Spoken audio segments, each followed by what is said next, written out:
Hey guys, today we begin with a story that takes us far across the Pacific Ocean to the lush islands of Polynesia, where the waves speak in whispers and the stars guide travelers across the night sky. This is the quiet legend of Maui, a demigod, a trickster, and a wanderer, not the version told in heroic chants, but the one hidden between the lines, slow, peaceful, and full of the rhythm of nature. We'll follow him through misty forests, across silent seas, and deep into sacred places where fire sleeps, the sun listens, and even the gods pause to breathe. Let the soft sounds, gentle images, and ancient echoes carry you into sleep one slow step at a time.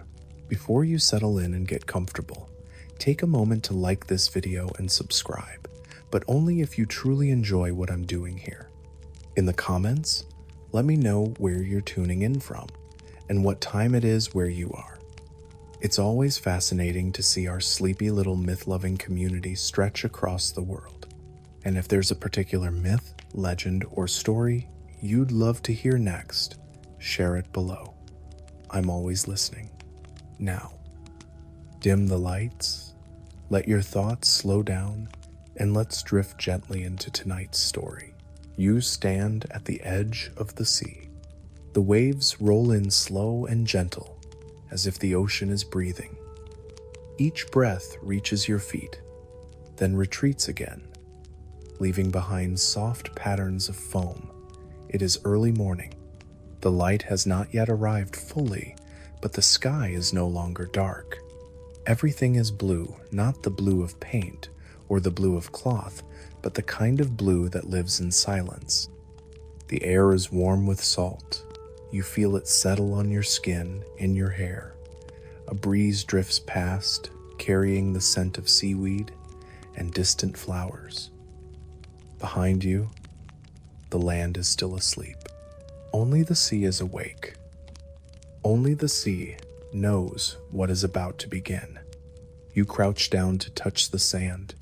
It is cool, packed from the tide, not yet warmed by the rising sun.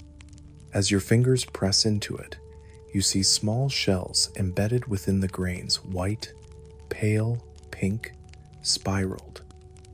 You pick one up. It is smooth, and it hums faintly in your palm. Far ahead, just beyond the shallow tide pools, something glimmers. It is not a fish. It is not a stone. You step forward. The water laps at your ankles, and the chill runs up your legs like a memory. Slowly, carefully, you move between the rocks, past clusters of green algae, past tiny crabs that scuttle sideways into crevices. The glimmer grows brighter. Now you see it clearly, a woven cradle made of long, smooth reeds. They are wrapped together tightly with fibers of coconut and strips of bark. The cradle floats gently on the tide, as if it has always belonged here, as if it has always known you would come. Inside the cradle, there was a child, wrapped in tapa cloth, eyes closed, skin the color of deep honey, soft and still. You reach out, slowly, and lift the cradle from the water. It is light. The baby does not stir, but as your hands touch the edge of the cloth, a faint glow appears, like moonlight caught in the folds. You take a breath, and the ocean seems to pause. Behind you, in the trees beyond the beach, birds begin to stir, small chirps, the rustling of leaves. A new day begins, but it feels as though time has been paused, held its breath. You carry the cradle inland. The path is narrow and familiar. You know it, even if you do not remember it. Ferns brush against your legs. The earth smells of roots and old rain. You walk past banana trees, past stones stacked into ancient shapes. The trees part ahead of you, revealing a small clearing. In the center, a house made of palm and bamboo. Inside, the woman waits. She is old, but her back is straight. Her eyes have no fear. Her hands are stained from turmeric and ash. She says nothing, only opens her arms. You place the cradle before her, and then she begins to speak, not with words, but with a song. A deep, humming chant that vibrates through your chest. She sprinkles water onto the child's forehead. She marks its cheeks with soot. She places a leaf above the cradle and murmurs the name Māui. You sit beside the fire that night. The stars blink slowly into the sky, one by one, as if someone far away is lighting small lamps in the dark. The wind is stilled. Only the fire crackles soft, slow, calm. Beside you, the woman stirs a pot of broth. It smells of ginger and yam. As the firelight flickers, she tells you about Māui. Not yet a hero. Not yet a trickster. Not yet a legend. Just a baby, born of gods and humans. Born from light and water. Cast into the sea, not to be lost, but to be found by you. And now you are part of the story. She explains that the tapa cloth used to wrap the child came from the bark of the paper mulberry tree. She shows you a bundle of the fibers, pale, delicate, strong. She describes how it is soaked, pounded, dried, then soaked again, a rhythm, a dance of patience. You listen. She speaks of the stars, how each one tells a story, how navigators read them like maps, how your ancestors crossed the sea guided by constellations and courage. The fire crackles, the broth bubbles. Somewhere, an owl calls in the night. You look at the child. You wonder why it was you who found him, why the tide brought him at that moment, why the stars watched. Maybe it was fate, maybe it was chance, or maybe you were always meant to be here, kneeling in the sand, lifting that cradle from the sea, in the heart of a low green valley where the morning mist clings to the tops of banana trees and the calls of birds echo through woven branches. There stood a village shaped by time. No walls, no gates, just gentle clusters of homes with roofs of pandanus leaves and walls woven from cane and palm. Smoke rose in slow, elegant ribbons from each home, curling above the canopy, disappearing into the pale sky. It was a quiet village, the kind where nothing rushed, and even the dogs slept longer than they barked, where days were not measured by hours, but by the angle of the sunlight on the tree trunks and the scent of roasted taro floating through the air. In this village, the people lived by rhythm, the rhythm of the waves crashing in the distance, the rhythm of their own hands weaving mats, pounding kava, and wrapping leaf parcels of fish and herbs. Each motion had been taught and retaught for generations, refined to something soft, almost ceremonial. The old woman who had found the child, or perhaps been waiting for him, lived on the northern edge of the village, closest to the stream. Her house was simple: a sleeping mat on the floor, a rack for drying fish, a wooden bowl blackened by decades of use, and a long, smooth bench where tapa bark was softened every week. Behind her home, a grove of breadfruit trees dropped heavy green orbs in the wind, thudding softly onto the grass. Every morning, she rose before the sky had turned gold, lighting a small fire with husks from coconuts and kindling of dried sugarcane stalks. The smoke smelled sweet. She boiled water in a heavy black pot, adding herbs from a bundle tied with reed string lemongrass, ginger root, a shaving of tree bark. She hummed softly as she worked, her voice low and without urgency. The child, Māui, slept soundly in a hammock made of knotted vine and banana fiber. His breath was steady, his limbs relaxed, his skin warm with the heat of the fire. Around his neck was a thread tied with 3 tiny shells, white, brown, and pink. No one remembered tying it there. As he grew, the village accepted him as one of their own, though whispers occasionally drifted through the air like pollen. Some said he was born of the sea. Others believed he was the child of a god and a mortal, set afloat like a story. But the old woman said little. She only taught him how to listen to the wind and how to tell the age of a coconut tree by its shadow. Children ran barefoot through the village, their laughter like bird calls echoing through the trees. Māui was among them, smaller, quicker, more curious than the rest. He followed ants to their nests, climbed trees for no reason other than to see what could be seen, and asked endless questions about the stars, the tides, the shapes of clouds. His eyes were sharp and reflective, always watching, always waiting. When he was old enough to help, he joined the others in the tasks of daily life.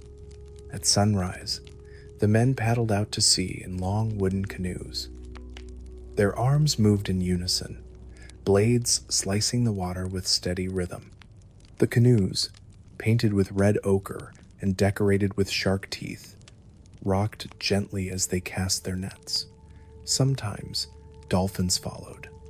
Sometimes nothing came at all. But always they returned before noon, their boats heavy with the scent of salt and fish. The women gathered taro from the wet fields, their legs covered in mud up to the knee, hands stained purple from the roots. They worked with quiet focus, speaking softly when they spoke at all, often in chants and old rhymes. They peeled the roots with sharpened shells and cooked them in earth ovens lined with hot stones and banana leaves. The smoke from these ovens mingled with the scent of hibiscus and breadfruit carried on the breeze. Meals were shared in circles on mats of woven palm, under trees with thick canopies of shade. No one ate alone. The portions were small, but always enough. Roasted fish with herbs, coconut cream ladled over mashed taro, pieces of sugar cane to chew slowly as the sun dipped toward the horizon. In the evenings, the villagers gathered near the largest tree in the village, an ancient banyan whose roots twisted like ropes into the earth. Elders told stories there, stories that stretched back further than memory. Tales of whales larger than mountains, birds who could turn invisible, and men who wrestled the wind. Māui listened to them all. He listened differently than the others. He listened not only to what was said, but to what was not, to the pauses, to the silences, to the way the wind changed as the story shifted. He began to ask questions no one else asked. What lies beyond the reef? How did the first fire begin? Why does the sun run so fast across the sky? No one had answers. But he never stopped asking. By the time he had grown tall enough to paddle a canoe alone, Māui was known for his restlessness. While others were content to repeat the motions passed down for generations to plant, to fish, to prepare and preserve, Maui's hands itched for something more. He carved fish hooks out of bone and buried them for weeks to harden, then fished in secret lagoons far from where he was told to go. He watched the birds, mimicked their calls, then followed them deep into the forest just to see where they slept. And yet, he was never disrespectful, just curious. He gave thanks to the stones when he walked the mountain paths. He left offerings of flower garlands in hollow tree trunks. He touched the sea before every journey and whispered into it. Sometimes, when he stood alone at the edge of the bay at dusk, the sky would turn violet, and the first stars would glimmer faintly above. He would stand motionless, as if listening for something older than the wind, something waiting. And sometimes, the sea would respond, not in words, not in waves, but in a silence so deep and full that it pressed gently against his chest. That was when the dreams began. In sleep, he saw fires that danced in the palms of ancient hands. He saw the sun slowed by ropes of flax. He saw islands pulled from the sea like giant fish from the deep.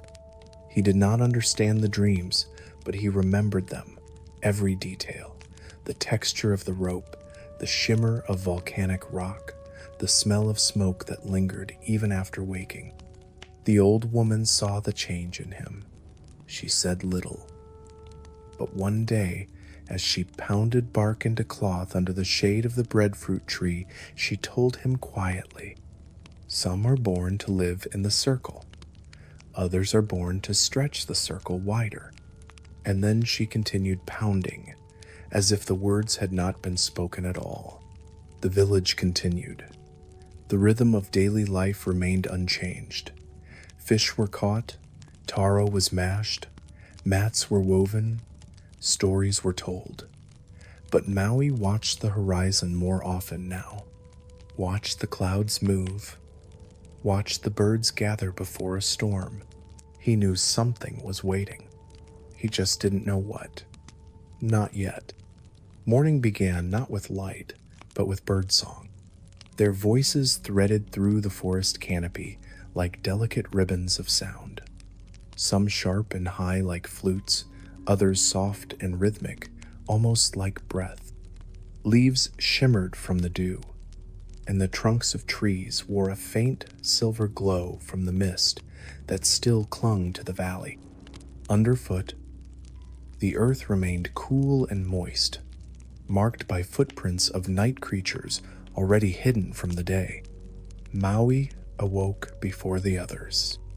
He stepped out of the house quietly, as he always did, letting the woven mat fall back without sound. The sky above was still pale lavender, that quiet space between shadow and warmth. In the distance, the sound of the sea murmured softly. Not waves, not tide, but a breathing presence, like something remembering. Today, he would not walk the village paths. Instead, he climbed the ridge behind the stream, where the old stone steps disappeared beneath moss and fallen fronds. Few came this way now. The trees here were older, their roots thicker, and their branches lower, as if they had grown inward with age. It was a place of memory. At the summit of the ridge stood a small platform made of basalt stones, square and flat, sunken at the edges from centuries of rain. On its surface, carved in soft spirals and straight lines, were the marks of old language not spoken anymore, but understood by those who listened in silence. Maui stood before the platform and waited. He did not call, he did not speak, he only breathed. The wind shifted slightly, and with it came a scent both sharp and earthy like crushed bark and salt together. From the edge of the trees, a figure appeared. He was bent with age, wrapped in bark cloth stained by time.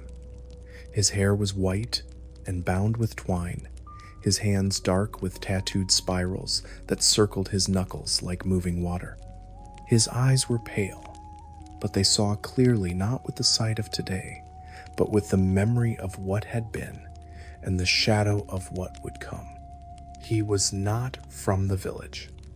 No one knew his home. He came only when he was needed. He looked at Maui and spoke one word. "Come." They walked together in silence, down the path, past twisted trees and low groves, to a narrow crevice in the earth where warm air rose from below and insects clung to the walls. The light faded quickly here, swallowed by stone and shadow. At the base of the crevice, half buried in a bed of dried leaves, lay a long, curved shape. It was pale, like bleached coral, but thicker and heavier. A jawbone, human but far too large for any living man. The surface was marked with thin, hairline grooves. Not cracks, not scars, but intentional lines, forming patterns that pulsed softly under Maui's gaze. The old man knelt beside it and placed both hands on the bone. His fingers trembled, not from age, but from memory. "This," he said, voice low like wind through hollow trees, "belonged to your ancestor, the one who swallowed the horizon and spat out stars, the one whose footsteps formed the channels between islands." Maui stepped forward, and the bone shifted not much, but just enough to suggest it had been waiting. He reached down. As his hands closed around it, the air thickened. The insects grew silent. Even the leaves seemed to hold still. The jawbone was warm. He felt its weight in his palms, not just physical but layered, like the weight of every story ever told about it, every chant, every offering left at its resting place. There was power here. Not loud, not dramatic, just deep, ancient. The old man took a long strip of dried flax from a pouch and began wrapping it around one end of the bone. As he worked, he hummed a slow, breathy sound, not quite melody, not quite speech. Each wrap of the flax sealed something invisible. He tied knots with care, tucking in small feathers, shards of shell, pieces of dried plant.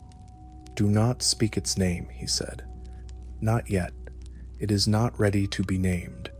Maui nodded. That night, back at the village, he worked alone. Behind his house, under the low canopy of banana leaves, he sat cross-legged with the jawbone before him and sharpened its edge. He used stone-first smooth basalt, rubbed slowly along the curve.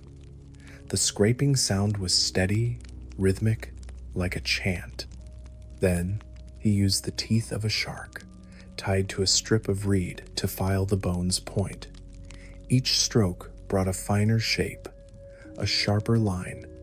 The hook was emerging not carved, but revealed, as if it had always been there, waiting within the bone. All around him, the night moved softly. A distant owl called. Frogs croaked from the stream. Wind stirred the leaves with gentle persistence. But inside the space where Maui sat, time felt slower, quieter. Even the fire crackled more softly, as if it too understood. When the hook was complete, it gleamed not with light, but with silence. Its curve was perfect, like the arc of the moon. Its point, fine as a whisper. The wrapping along its base had darkened from the oil of Maui's hands, taking on the warmth of skin. He did not show it to the others. He wrapped it in cloth and tucked it beneath his sleeping mat. Days passed. He returned to his tasks, helping gather roots, pounding poi, repairing canoe outriggers, but something in him had shifted. He no longer asked the same questions. Instead, he waited, not with impatience, but with stillness. Like the sea before a storm, like the mountain before a tremor. Then came the dream.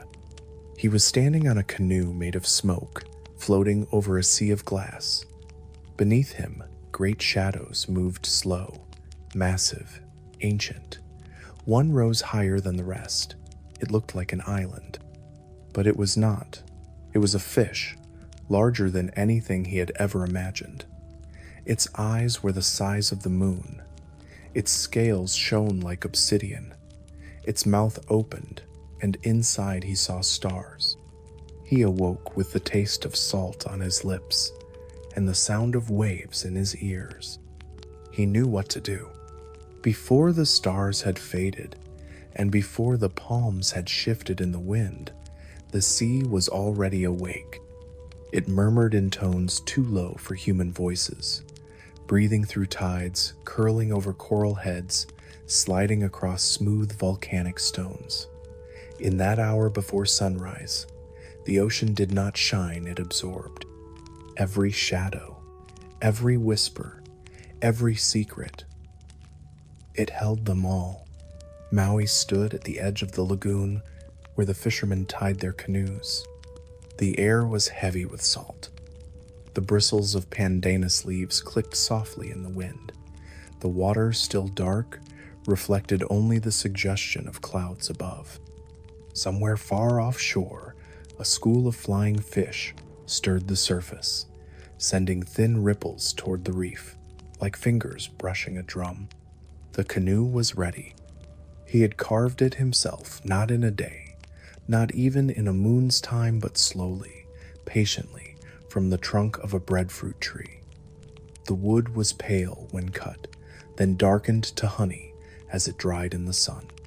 He had shaped the hull with stone blades and polished it with coconut husk, rubbed with oil and ash until it was smooth like river stone. The outrigger was bound with sennit cord, tight, strong, flexible. Inside the canoe sat a gourd of water, a bundle of smoked taro, and one object wrapped in layers of bark cloth. The hook, still unnamed, still resting. Maui pushed the canoe into the shallows. The water welcomed it, cradling the wood as if remembering its origin tree and rain, earth, and root. With slow, deliberate motion, he stepped inside and pushed off. The canoe glided forward, slicing silently through the lagoon. Behind him, the village remained dark. No one stirred. Only the sea knew where he was going. He paddled past the reef where the waves broke, past the last curve of familiar coastline, into the open ocean. The water changed color here, not blue, but something deeper, like the inside of a mussel shell. Swells rose and fell in slow rhythm, breathing with him. The horizon was empty in every direction. He did not speak. Instead, he chanted silently a line his grandmother once murmured as she pounded bark beneath the trees. A prayer without words, a rhythm made of breath and intention. The canoe moved forward, guided not by stars this time, but by memory. Hours passed. The sun rose and began to warm the sea. Fish danced beneath the surface silver flashes, quick and darting. A distant whale breached far to the south, then vanished again, leaving only foam and a ring of silence. And then Maui stopped. No landmarks, no birds, no reefs, only water in all directions. He unwrapped the cloth. The hook gleamed softly, its bone now the color of old ivory, its point still sharp, its curve smooth and full. He tied it to a line of twisted flax, long, thick, sun-bleached, and murmured once more. Not a spell, not a command, just breath. He cast the hook. It fell through the surface without a splash. And then it fell deeper, deeper than any reef, past the dancing of fish, past the flickering sunlight, past the coral pillars and volcanic slopes, into the dark. The line unspooled silently, and then it stopped. Not from reaching the bottom, no, from catching. Maui braced himself. He took the paddle and wedged it across the outrigger. He looped the line around it, and slowly, with hands steady, he began to pull. The first motion was almost nothing, a resistance soft and uncertain, then tension. The line grew tight, the canoe rocked, the water shifted. A sound rose from below low, vast like rock grating against rock. Maui's arms burned, but he did not stop. He pulled slowly, hand over hand, with breath deep and even. His shoulders ached, his fingers went numb, the line cut into his palms, but still He pulled. The water churned. Beneath the canoe, something moved. At first, it was only a shadow. Then, the suggestion of shape. Then, the certainty of mass. It was not a fish. It was land. The ocean trembled as something rose not in haste, not in violence, but with the heavy patience of stone and time. First, a ridge breached the surface, black, wet, steaming. Then another. Water slid down its sides in cascades. Coral clung to it. Shells cracked and tumbled. Birds circled, sensing something ancient returning. And then, with a sound like the breath of the world, an island emerged. Not small, not bare. A mountain peak cloaked in mist. Trees already clinging to its slopes, as if memory had awakened in stone. A river spilled from its center, fed by unseen springs. The air changed, filled with the scent of wet rock, ash, and distant blossoms. But Maui did not stop. He threw the hook again, and again it caught. He pulled, and another island rose. Then another, chain after chain, each one older than the last, as if waiting beneath the waves, sleeping in silence. The sea roared and then grew quiet. The horizon no longer empty. A string of lands now floated where before there had been only ocean. The canoe rocked gently, surrounded by mist and birdsong. Maui sat back, breath slowing. His hands bled from the rope. His chest rose and fell with fatigue, but his eyes were bright. He looked at the line, still dangling in the sea. The hook was gone, pulled loose, pulled deep as if it had finished its work. The flax cord snapped, not with violence, but with stillness. A release, a letting go. The water calmed. Clouds drifted overhead. The islands stood quiet. He did not return to the village that night. Instead, he pulled the canoe to the shore of the first new land and lay beneath a tree whose leaves he did not recognize. They were broad and dark green, and they smelled faintly of ginger. Birds called softly above. The stars blinked into being one by one, and the fireflies danced like embers. He dreamed of nothing, only breath, only silence, and the distant heartbeat of the earth, slow and steady beneath the stone. In the time before fire, nights were longer. They stretched across the land like a slow tide, pooling in the folds of valleys and behind the trunks of trees.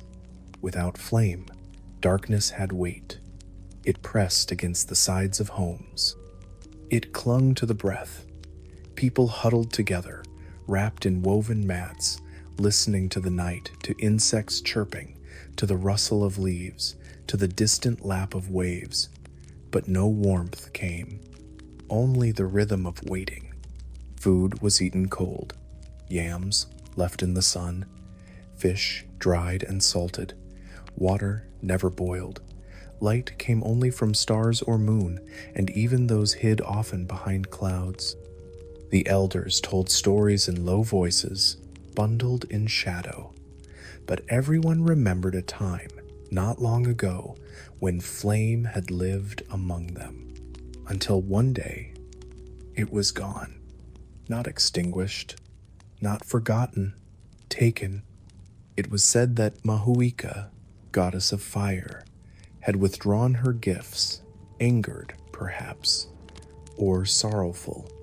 Her flames had been called too carelessly, used too freely, wasted on feasts and forgotten in rain. She gathered the embers into her hands and retreated to the earth's deep hollows, and the world cooled. People tried to kindle it again. They rubbed sticks, carved grooves into wood, struck stone against stone, But only smoke came. Only ash. Fires refused to be born. And so, every evening as the sun fell, the world dimmed into silence. Maui, who had raised islands from the sea, who had listened to dreams more closely than most men listen to words, watched his village grow still. He watched mothers tuck children in before twilight, watched elders wrap their knees in extra layers of bark cloth, watched soup turn sour in unheated gourds. And he remembered heat. He remembered stories told in firelight, remembered how flame flickered across faces and turned every shadow into movement. He remembered the soft cracking of burning wood and the scent of cooking wrapped in banana leaves. He could not forget, so he began to ask.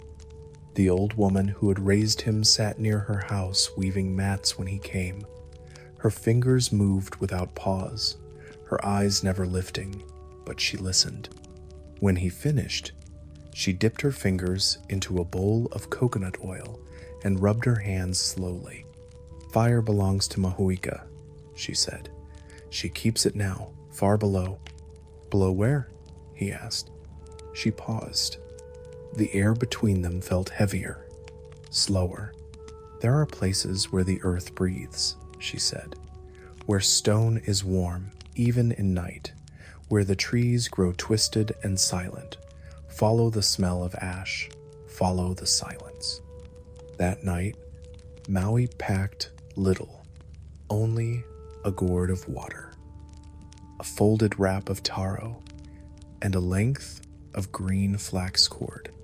He left the village while the stars were still young, stepping into the forest where the air hung thick with moisture and the calls of birds echoed strange and hollow.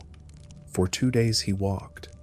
He moved through valleys where vines dripped like water, through glades where mushrooms glowed faintly in the dark.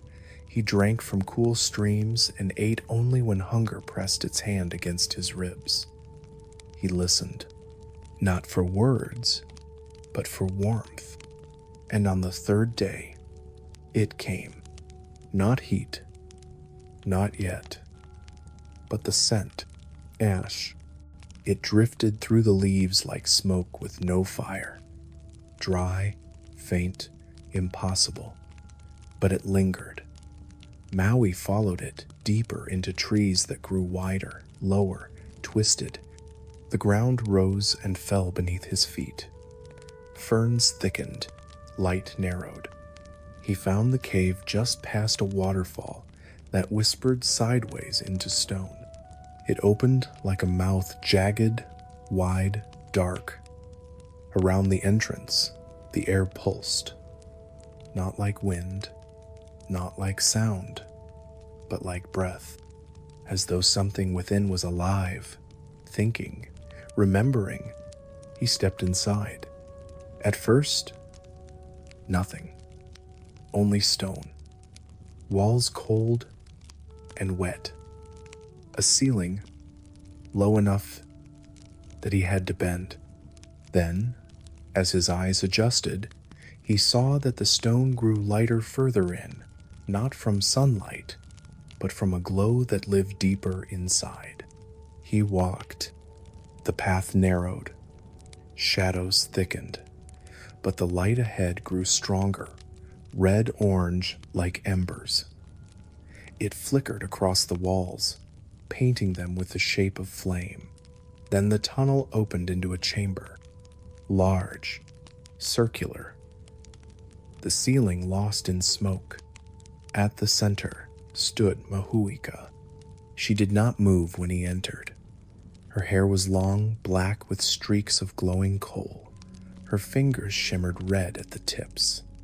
She wore a cloak of soot and woven threads that looked like dried lava. Her eyes were coals not burning, but warm and watching. She did not speak, only waited. Maui stepped forward and bowed his head. Then, slowly, he knelt. "I have come for fire," he said. A pause. The crackling of invisible flame. "Why?" she asked, voice deep as the sea. "For my people," he said. "For warmth, for food, for light." Her eyes narrowed. "Do they remember the gift? Or only the taking?" He was silent. "They burned without purpose," she said. "Fed fire to wind, left embers in the rain." He did not argue. "They let flame become noise," she continued. "A toy, a forgetting." Still, he said nothing. She looked at him. "And you?" "I will remember." Her hand moved. From her fingertips dropped a single glowing nail, the tiniest piece of flame, curled and red like fresh ember. It hovered in the air, then floated into Maui's palm. The heat was sharp, not painful, but deep, like truth. He bowed again, then he turned. But as he reached the tunnel, the ember flickered, then dimmed, then vanished. He stopped, returned. Mahuka watched him. "May I try again?" She raised an eyebrow. He stepped forward. She dropped a second ember. This time he cupped it with both hands, shielding it from every breeze, but the cave's breath extinguished it. Again he returned. Again she gave. And again it went out. 7 times he tried. 7 times the ember died. The last time he did not speak. He stepped forward and extended his hands. She gave him a tiny coal, still glowing faintly. He stared at it, not as something to carry, but something to become. Then he placed it on his tongue.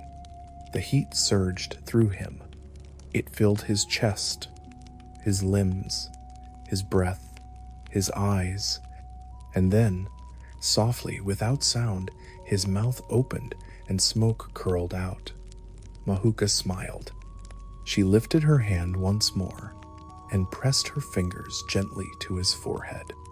A final ember passed into him, not into his hand, not into his tongue, but into memory. "It will return," she said, "if you remember how to ask." Then she vanished. The cave dimmed. The stone cooled, and Maui walked back into the forest, mouth still tasting of smoke, chest still holding warmth. There are moments in life when the world does not notice change, not because it is blind, but because the change wears the clothes of the familiar. It moves gently, steps carefully, breathes slowly. It does not roar, it drifts. After returning from the deep cave of Mahuika, Maui no longer hurried. The fire he carried within him no longer needed to be shown. It lived beneath the surface, in the warmth of his voice, in the flicker behind his eyes, in the quiet pauses he now took before speaking. He watched more than he spoke. He listened to silences between words. And then, one morning, without warning or ceremony, he disappeared from the village. But he was not gone. The boy who once asked questions now wandered in other forms, quiet, nameless, unnoticed. He became a stranger with a limp, walking slowly along the beach, carving nothing in the sand but watching how people gathered fish and how they shared it, and who received the smallest portion. He became an old man missing one tooth, who sat beside ovens where the taro steamed, and asked whether fire still spoke in the wood or if people had forgotten what flame meant. He became a child with scars on his knees who played alone at the edge of the clearing and listened to what women said when they pounded bark or washed clothes in the stream. Maui wore many faces. He changed his posture, his scent, the rhythm of his breath. He learned to limp, to laugh differently, to slouch when no one looked. He darkened his skin with ash. He wore palm fronds as cloaks, twisted rope to disguise his hands, smeared sap into his hair, to age it or curl it tighter. No one saw the same man twice. And so he moved through the island like a breeze through branches always there, never the same. And as he moved, he listened. He listened to quarrels, to secrets spoken beside the cooking stones, to dreams murmured during midday naps in the shade, to doubts. So many doubts. "I do not trust the gods," said one man, old and hunched beneath the weight of reef stones. "They give too much or too little. Fire, then flood. Silence, then hunger." "Perhaps it is not the gods," answered his wife, crouched beside a mat of drying bananas. "Perhaps it is men who forget how to be still." He listened to a girl who spoke to herself while weaving. "I wish the sun would wait," she said. "Every evening comes too soon." He listened to a boy who chased shadows across a ridge. "If I were strong," he whispered, "I would climb into the sky and pull it farther from the sea." And Maui began to understand something deeper than chance or dreams. He began to understand longing.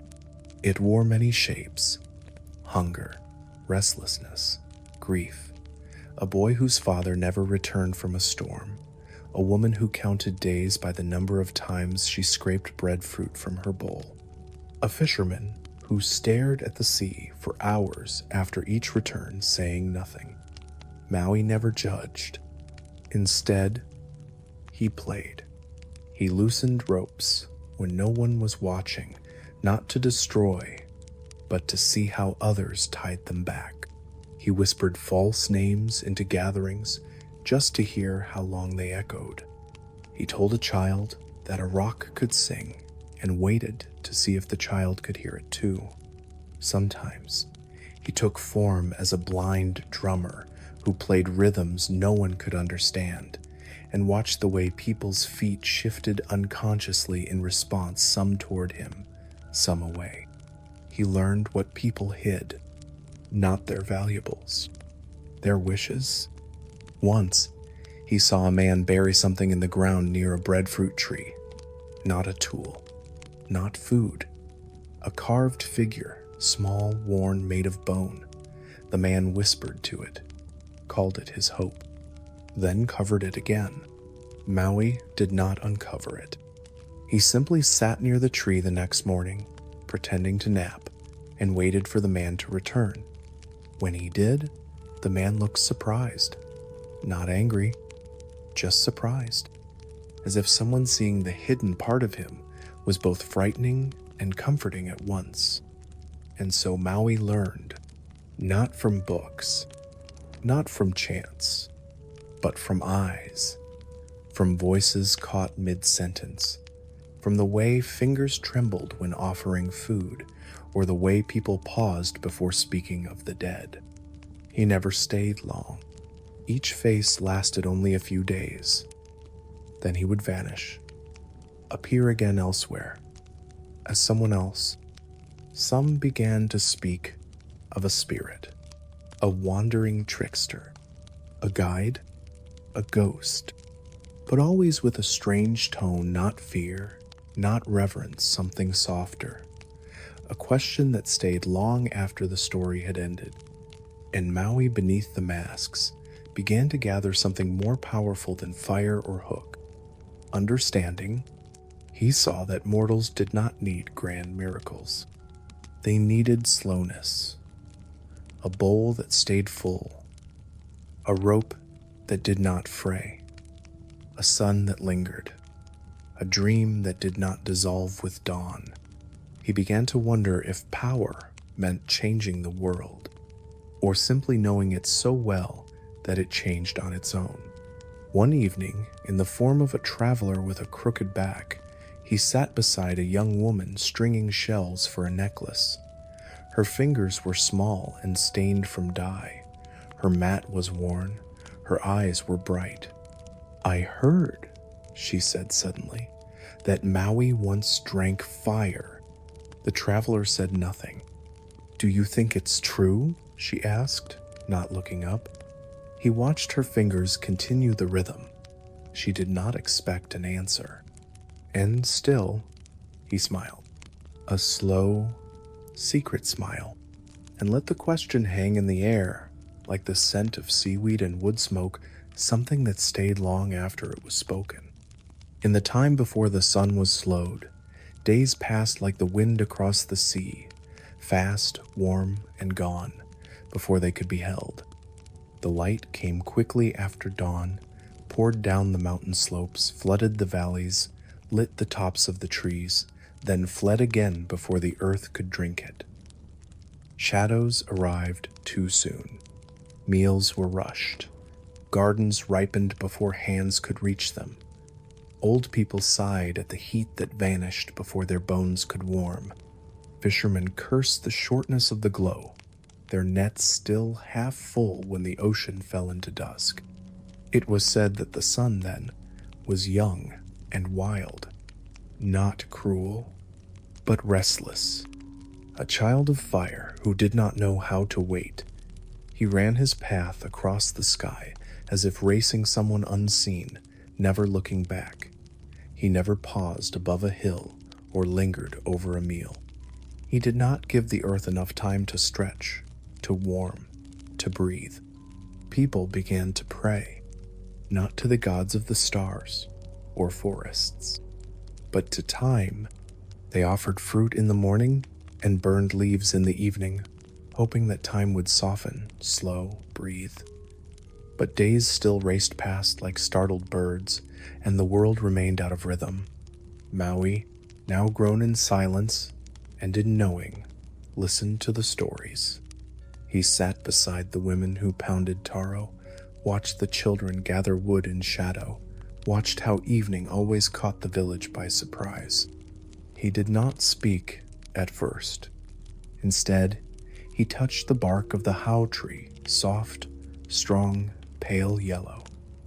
He stripped it into long, fibrous ribbons and carried them in silence to the clearing beside the river. There, under the banyan tree, he sat and began to braid. Not quickly, one movement at a time. The strands of flax were soaked first, left in water until they softened, then dried in the wind. Each was rolled between his palms with coconut oil. The scent was sweet, the fibers warm. Then, slowly, Māui began to twist them over and under, looped and knotted. 3 strands became 5, 5 became 9. The rope thickened, lengthened. He did this each day, while others fished, cooked, bathed, while children played. He braided in silence, the pile of rope beside him growing longer. At night, he coiled them carefully. By day, he added more. His fingers darkened from sap. His palms grew calloused. His shoulders ached. But he did not rush. This was not a trap. It was a gift of rhythm. After 13 days, the ropes were finished. They lay coiled in great baskets, thick, golden, smelling of tree and oil. He carried them, one by one, to the foot of the tallest mountain on the island. The climb began before dawn. The trail twisted along cliffs where birds screamed in the wind. He stepped carefully over wet stone, past moss and lichen, past bones of birds long dead. As he rose, the air grew thinner. The mist clung to his skin. Higher still, the trees shrank to shrubs, then vanished altogether. Then came stone, rough, black, ancient, broken open in places where heat had once escaped the earth. Here, Māui rested, not from weariness, but to breathe. When the stars faded, he stood. The peak was flat, a long shoulder of basalt, surrounded by wind and cloud. In the distance, far to the east, the line of the horizon was already warming. He waited. The ropes lay coiled beside him. He did not move. The wind whispered across the mountain. Far below, the forest stretched green and endless. The rivers shone like threads of bone. The ocean shimmered in the distance. Everything held still. And then light. The first ray crept over the curve of the sea like a golden finger. It touched the tops of the trees. It reached the mountain. It climbed higher. Then the sun appeared. Not slowly, not shyly, with power. A blazing disk of gold and fire, it surged into the sky like something leaping from a hidden cave. Its edges burned. The air pulsed. And Maui moved. He cast the first rope. It flew through the air, wide and perfect, and caught something that no eyes could see. A limb, a force, the very neck of light. The rope held. He threw the second, then a third. He worked quickly, but not in panic. The mountain caught the ropes, held them tight. The sun struggled. The ropes burned but did not break. Maui leaned into the wind, feet braced against the stone, arms tight. He pulled. The ropes groaned. The light flared. Clouds scattered. But still he pulled. The sun began to slow. Not stop. Not fall. But slow. Its path across the sky, once a blur, stretched. Each moment widened. The light lingered. Shadows paused. The warmth deepened. The world breathed. Maui held the ropes until the sun had passed the midpoint of the sky. Then, slowly, gently, he loosened them. The light drifted, calmer now, measured. The ropes curled beside him like sleeping snakes. The mountain sighed. Far below, birds sang differently. Leaves glowed longer. The scent of heat touched the riverbanks. And in villages across the land, people looked up and blinked. For the first time in memory, the sun did not run. It danced, slowly. There was a time when the sky hung low. It rested not far above the heads of the people, pressed down like a lid over a pot. Trees grew sideways, their branches curved and flattened. Birds could not fly high. Their wings clipped the underbelly of the clouds. Smoke from fires coiled downward, smothering homes. Rain fell in short bursts, as if poured through narrow cracks, and lightning struck so often that people learned to crouch low when clouds gathered. The sky was not angry, only heavy. In those days, children were born with stooped backs. They grew up ducking through doorways, learning not to stretch, not to climb. The tallest boys became quiet, as if afraid their height would draw punishment. Even laughter seemed softer, flattened by the closeness of the heavens. Maui had seen many things by now. The ocean's memory, the slowness of stars, the shadows that dance on firelit walls. But there was something wrong in the air. He felt it one morning while lying beneath a breadfruit tree. The leaves above him trembled in wind, but the air beneath them remained still, not cool, not hot, just trapped. Like a breath held too long. He stood, looked upward, and the sky stared back blank, silent, too near. That night, he asked his grandmother why. She sat beside a bowl of soaking hibiscus fiber, her hands soft with water and thyme. Once, she said, the sky and earth were lovers. She peeled a thin strand of bark and laid it on a mat. They clung to each other tightly, so tightly that light could not enter, so tightly that the children of the earth could not grow. She placed another strand beside the first. So Maui decided to give them space, not from cruelty, from kindness, from the need to breathe. She said nothing more, but in her silence, Maui heard something else, a story not of defiance, but of care. He did not sleep that night. Instead, he walked through the village and watched how people moved, how their bodies bent, how roofs were lower than they needed to be, how trees leaned unnaturally, how sound echoed strangely, as though pressed flat by invisible weight. At dawn, he climbed the highest hill, not for a view, but for closeness. There, the clouds touched the grass. The sky had no color, only thickness. He raised his hands, felt nothing. No wind, no motion, only presence. So he began, not with strength, but with space.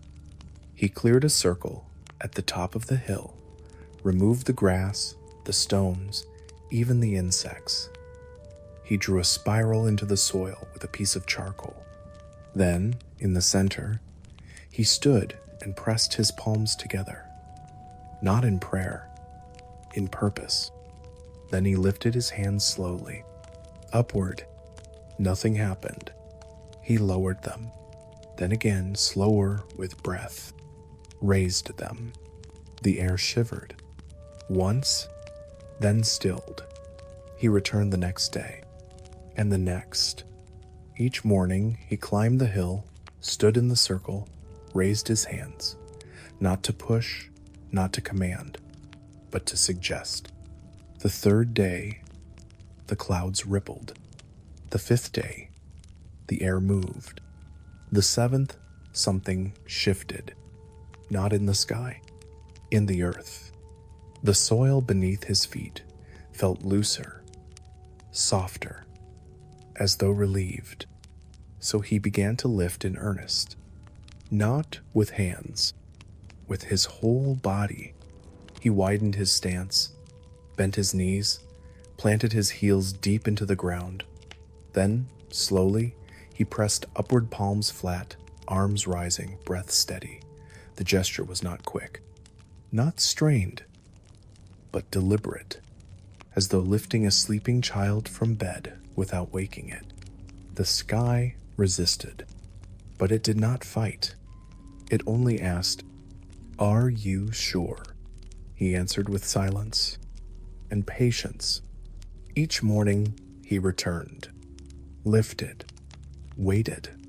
The clouds began to rise, just a little. The birds flew higher, not far, just enough to spiral. The trees stretched, leaves turned upward. Then, on the 14th morning, when Maui placed his hands against the sky, the pressure met him, like a surface, like skin. It was smooth, cool, alive. He pressed. It moved. Slightly. He pressed again. The clouds parted. Wind returned. The world breathed. And so he continued. Each day, the sky rose. Not fast, but sure. By the 21st day, he could see sunlight lingering longer beneath the trees. He saw smoke rise straight and tall. He heard children laugh without ducking. He watched branches curl upward, freed from compression. The space between things grew. People began to notice. They stood taller. They looked up more often. The birds circled wider. The mountains cast longer shadows. And no one knew exactly why, only that something had changed. Something had lifted. And so the earth and sky, no longer pressed cheek to cheek, learned to live with space between them. A respectful distance, a breathing room. From then on, when wind moved, it moved with rhythm. When rain fell, it had room to dance. And when people looked upward, they saw more than clouds. They saw possibility. Night fell not with silence, but with slow music. It began with the rustle of palm leaves turning softly in the breeze. Then the clicking of insects, the first tentative chirps of crickets near the roots of trees. As the sun disappeared, the air cooled and thickened. Smoke from evening fires rose into a sky still pale with memory. Above the ocean, the last color bled away, and the dome of the heavens stretched wide, dark, and waiting. Then came the stars. One by one, they appeared. Not in clusters, not in rush, but gently, like embers rekindled. First, the old stars, the ones Maui had known since he was small, the wide-armed hunter, the canoe tilted against the wind, the sacred fishhook that always hung in the east. Then the new ones flickering, dancing, shifting slightly from night to night. Maui lay flat on his back, on a mat woven with pandanus and lined with dry grass. Beside him, a gourd of water. Nothing else. He watched the sky. It was not emptiness he saw. It was language. His ancestors had read the stars not with eyes alone, but with the body, the way the stomach felt when a certain star rose, the way the palms itched when the tail of the great fish arched across the western sky, the way the breath slowed when the spiral constellation opened near the horizon. Maui did not ask what they meant. He listened. He studied how the stars moved.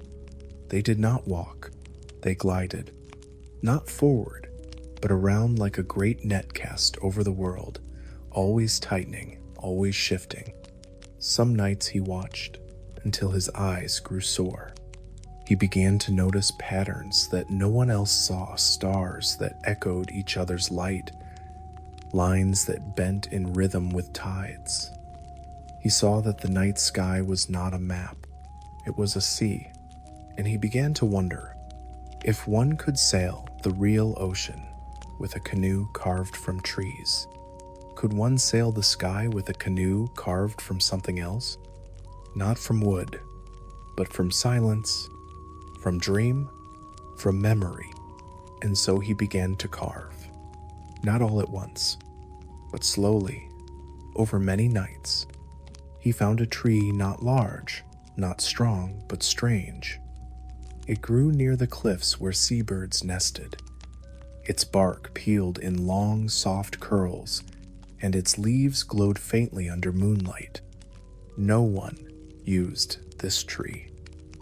No one named it. Maui sat beside it with a stone blade in hand. He spoke to the trunk, not in words, but in breath. Then he cut. The wood was light, almost hollow. It smelled of moss and salt. As he worked, he did not think of shape. He thought of stars. He thought of the way constellations curved, the way moonlight moved across the ocean. The canoe took form slowly, not symmetrical, not perfect, but right. Its sides were etched with symbols, spirals, waves, eyes, hooks, not decorations, but guides. Its base was narrow. Its bow tilted upward like a bird about to leap. He rubbed the surface with oil made from kukui nuts until it shone dark and smooth.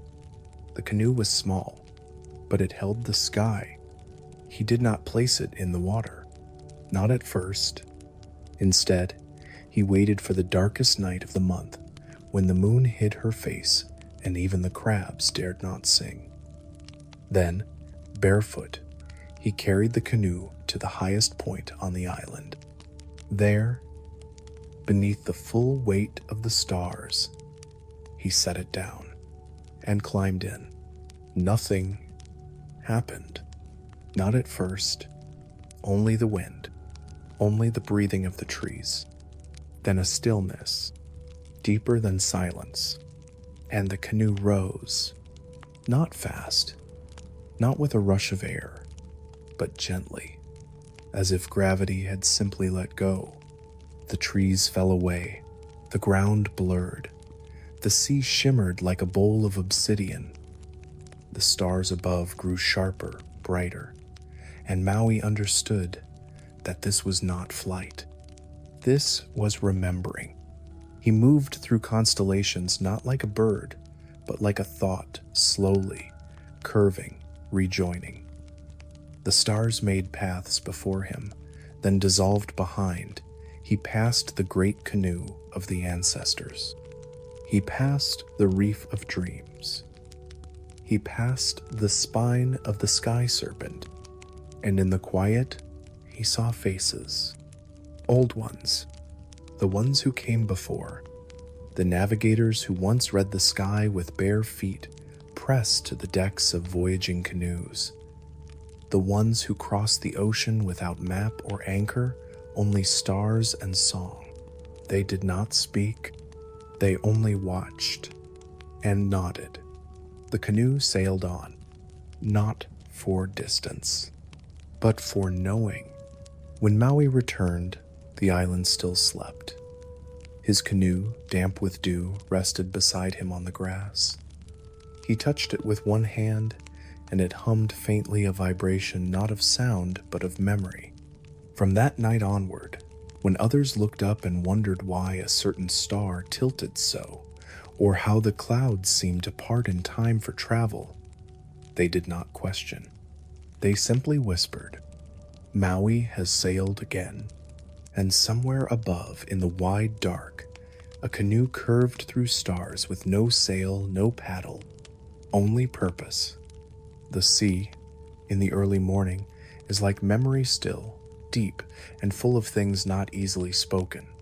It stretches outward in soft gray tones, the color of ash and pearl, its surface unbroken except for the delicate ripples made by the tails of fish, or the slow current moving between the reefs. The air smells faintly of salt, not sharp, but softened by distance by night. On mornings like this, the fishermen rise before the birds. They do not speak as they prepare. Nets are lifted in silence, coiled over shoulders. Hooks checked with thumb and nail. Canoes are pulled gently into the shallows, the hulls already wet from the tide's return. Everything is done with rhythm, not speed. A rhythm taught by grandfathers, shaped by water, tested by wind. Maui watched them for many mornings. He did not speak. He sat in the shadow of a large rock near the shoreline, hands resting on his knees, his eyes tracking every motion, the way a man tied his net with only 2 fingers, the way another hummed softly to calm his breath, the way they looked to the stars, even after the sky had begun to fade. He knew who they were, his brothers, not in name, not yet, not in greeting, but in blood. They did not know him. They had heard stories of a child cast into the sea, a boy who never returned, a name once whispered in firelight, then left behind like a canoe grown too small. They had learned to walk without him, to laugh without his voice beside theirs, to tell stories in which he no longer appeared. And yet, he knew the tilt of their heads, the way their feet rested in sand, the mark on the oldest one's shoulder, shaped like a half-moon, the same as the one Maui bore, though his was hidden beneath his collarbone. He did not approach them, not yet. Instead, he watched, for days, then weeks. He watched how they fished not with haste, but with understanding. One brother threw a line into the sea and waited for the birds to circle above. Another watched the surface tension change, sensing fish below. The youngest always sang low and rhythmic, his song not meant for others, but for the sea itself. Maui did not interrupt. He built a small shelter at the edge of the trees, made of pandanus leaves and driftwood. He cooked his food far from their fires. At night, He listened to their laughter, the way it curved through the trees, full and alive, like the sound of nets pulled heavy with fish. One evening, he left a bundle of fruit near their canoe. Not openly, just enough for them to find it. Bananas, perfectly ripe, breadfruit roasted and wrapped in leaf, a gourd of clean water, still cool from the stream. They found it the next morning. There was no note, only silence. They said nothing, but the middle brother looked once toward the trees. Another evening, Māui left fish already cleaned, already spiced. This time, wrapped in tapa with a single feather laid on top. Another glance. And then, one night, he came to the edge of their firelight. They looked up. No words. He sat on the opposite side, just outside the circle. The flame flickered between them. The smell of smoked eel filled the air. Crickets sang. The sea whispered beyond the sand. The oldest brother broke the silence first. "You've watched us for many days." Māui nodded. The youngest tilted his head. "You walk like someone who knows where he's been." B. The middle brother narrowed his eyes. "You left us food." Again, a nod. "And why?" Māui looked into the fire. "Because I remember the sound of your voices before I knew their names." A silence followed, not tense, just heavy. Then the oldest brother leaned forward. "You speak like someone we once knew." And Māui said nothing. The flames cracked. Ash drifted upward into the dark. Then the youngest said softly, "Do you know how to fish?" Māui stood, walked to the canoe, picked up a net, tied it with 2 fingers, exactly as the oldest had done. No more questions followed. That night they sat together, not close, but not apart. They passed the bowl of cooked yam from hand to hand. They drank water in turns. No one asked where he had been. No one asked what he had seen. Instead, they told stories of storms, of lost hooks, of the eel that swallowed half the net and sang while doing it. Māui laughed. His laugh fit there, not because it was forced, but because it belonged. In the days that followed, he worked beside them. He helped untangle rope, carved new paddles, watched the birds and named winds. He did not boast, he did not lead. He listened, and the sea began to respond. Their nets grew heavier. Their catches came earlier. Birds flew lower. One evening, the youngest brother watched Māui build a fire with no flint, no friction, only breath, and he said, "You are not only what you seem," to which Māui replied, "Neither are you," and they both smiled. The path to death is not carved with blades or guarded by flame. It is quiet, so quiet that even your heartbeat seems too loud. It begins not with a gate, but with forgetting the way sunlight dims behind clouds, the way scent fades from old cloth. First, the birds fall silent, then the wind, then your name. The way to Hin Nui Te Po, goddess of night and death, lies beneath the roots of the oldest trees. Māui came to it just before dawn. He did not bring weapons, only his breath, only silence. The jungle was still when he entered. Leaves hung heavy with dew. Vines looped like necklaces from branch to branch.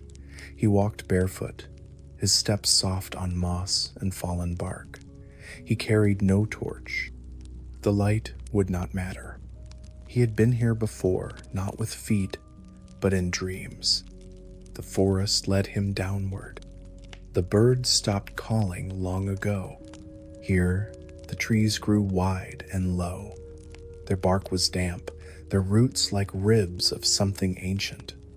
Between two twisted trunks, the earth cracked open. Not wide, not bright, just wide enough for a body. Inside, the air changed.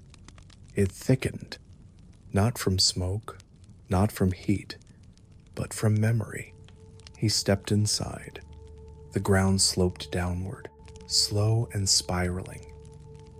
The walls were damp stone, marked with lichen that shimmered faintly, the way old wounds glisten in light. The smell was not rot, not decay, but the scent of old leaves and cooled ash, of stories told and buried. Every step echoed, not forward, but backward, as though the cave remembered the feet of everyone who had ever entered, warriors, mothers, lost children, bones. He passed carvings in the stone spirals, birds, a face with closed eyes and a mouth full of teeth. He passed feathers, old, white, placed gently along the edge of a cracked ledge. He passed silence, thicker now, like cloth soaked in stillness. And then he reached the chamber, wide, round, carved not by hands, but by time. At its center lay a body, large, still, shaped like a woman, but older than form. Her arms were folded beneath her, her skin the color of cooled lava, her eyes closed, her chest rising slowly, breathing. She was not sleeping. She was not dead. She was waiting. Māui stood at the edge. He said nothing. He did not bow. He did not speak her name. He only listened. The chamber breathed with her. Inhale, a sound like waves moving backward. Exhale, a wind that stirred nothing. Then her eyes opened. They were not white, not black, but the color of bone, just beneath the surface, soft, smooth, infinite. You have come, she said, not a question, a truth. He nodded. To take, she said. He shook his head. To steal? He closed his eyes, then opened them. To ask. She looked at him, through him. What can you ask of death that has not already been answered? Māui stepped forward. Why is it final? She laughed, a sound like pebbles falling into a still pool. Because it must be. I have bent fire, slowed the sun, lifted the sky. Must death also be unchanging? She said nothing. Instead, she turned. Her body did not move. Only the cave. He followed. They walked through a corridor of darkness. The walls became softer, warmer, like the inside of a living being. The floor pulsed faintly, then opened into another space. Inside, he saw memories, not visions, not ghosts, but moments. A child resting on a grandmother's lap, a hand releasing another in the rain, a bowl, cracked, filled one last time. These are mine, she said. He stepped closer. They belong to you? No, she answered. They come to me when no one else wants them. He watched them shimmer. They are beautiful. They are forgotten. He looked at her. Can they be returned? She shook her head. Not as they were. Māui turned back to the memories. He saw his own, a woman pounding bark in the shade of a breadfruit tree, a boy watching clouds from the sea, a hook glowing in the water. He stepped back. I do not wish to steal from you. She waited. I only wish to understand you. Then she did something no one expected of death. She smiled. It was not warm, but it was honest. She stepped forward, touched his chest, and whispered, "Then remember me," and everything vanished. He awoke beside a river, morning rising, birds calling, water shining, and in his palm, a single feather, dark, soft, still warm, in the dense, breathing heart of the rainforest, where vines hang like veins and the canopy weaves a ceiling of shifting green. Water does not move in streams or trickles, it moves in pulses. The whole forest lives by it. The leaves glisten with it. The soil drinks it in deep gulps. And at the center of it all, hidden behind curtains of fern and moss and low thunderclouds that never truly leave, lives the Mo, the ancient spirit, guardian of water, scales like stone and breath like steam, eyes half-lidded with centuries of watching. It is not a beast, it is not a god, it is something in between, something that belongs to the forest, as the bones belong to the body. The journey began in silence. After Maui had returned from the cave of Hinuitapo, he felt the heaviness of what he had seen settle behind his eyes like mist. He did not sleep deeply. His dreams were full of damp shadows and unseen eyes. And then came the drought. It arrived not with warning, but with a stillness that felt unnatural mornings without dew, leaves curled at their tips, rivers that no longer sang against the stones, but moved in sluggish, reluctant lines. People began to whisper again, not to gods this time, but to each other. They spoke of the Mo'o, the water guardian, who might be sleeping too deeply, or who might have been angered by careless hands, broken taboos, or simply forgotten songs. Maui knew it was time to go. He left early, before the sun had fully risen, carrying nothing but a bowl carved from old wood, a folded tapa cloth, and a single gourd of fermented kava wrapped in cool banana leaf. He knew the forest would not welcome urgency. It never did. The path, if it could be called that, was barely a suggestion, a thread between vines, a line remembered by birds, not men. He moved slowly, stepping around roots that twisted like sleeping serpents, passing beneath branches heavy with epiphytes and shadows. The air grew thicker the deeper he went, full of old pollen and the scent of bark warmed by its own breath. Insects hummed nearby but never touched him. He moved as one who remembered the language of stillness. By the third day, the forest had changed. There was no birdsong. The moss beneath his feet was so thick it muffled even breath. Leaves were darker here, not green, but deep jade, their surfaces broad and trembling with some memory of moisture. Here, the light never struck directly. It filtered through so many layers that it felt like standing beneath water, everything tinted, slowed, dimmed. He found the pool near twilight, when the light had turned soft and red. It was wide and still, surrounded by black stones, each one carved with spirals and symbols now softened by time. Steam rose gently from the surface, though there was no heat in the air. The silence was so complete that he could hear the drip of a single leaf into the water and the faint exhale of the forest's breath. He did not approach the water. Instead, he sat on the edge of the stone and unwrapped the gourd. He placed it gently on the ground. Then he unfolded the tapa cloth, laying it beside the gourd like an altar. In the bowl of carved wood, he placed a few white flower petals rare in this part of the forest, and chosen not for beauty, but for memory. His grandmother had once said the Mo loved white, not because it symbolized purity, but because it stood out in this place. It was honest. Maui waited. Hours passed.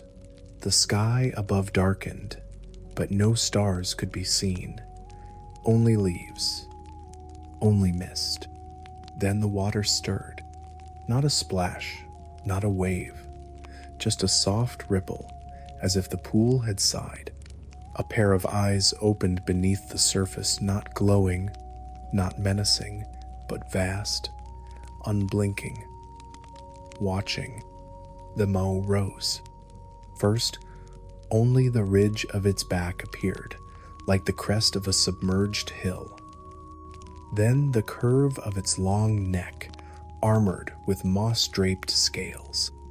Then its head ancient, wide, its mouth neither open nor closed, only resting.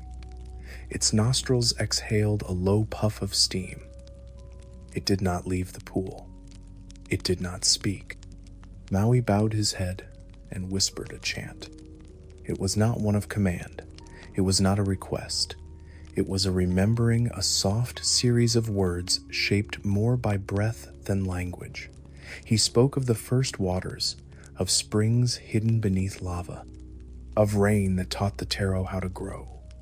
He named rivers that no longer flowed and thanked them still. The Māui listened. Then it blinked once. Slowly, a sound like rain on distant leaves began. From somewhere above, droplets formed. At first, only a few, then more. A gentle patter, then steady. It rained, softly, without thunder, without wind. Māui looked up. The rain was warm. It smelled not of the sky, but of roots, of old stones, of memory. The Māui lowered its head. Its breath rolled across the surface of the pool and across Maui's hands. It was not warm, not cold. It was the exact temperature of a body that remembers being born in water. He bowed again. He left the offering. He did not touch the pool. He walked back through the forest as the rain fell behind him. Each drop soaked into the moss, into the bark, into the deep threads of thirsty roots. The forest shifted around him, not changing, just softening. Leaves unfolded, ferns stretched. Somewhere, a bird sang. When he reached the edge of the trees 3 days later, the river beside the village was full again. The children were laughing as they splashed in the shallows. The women pounded poi with fresh rhythm. The air smelled of rain-baked earth and crushed ginger leaves. No one asked where he had been, but an elder, seated beneath a drying line of tapa, nodded once as Māui passed.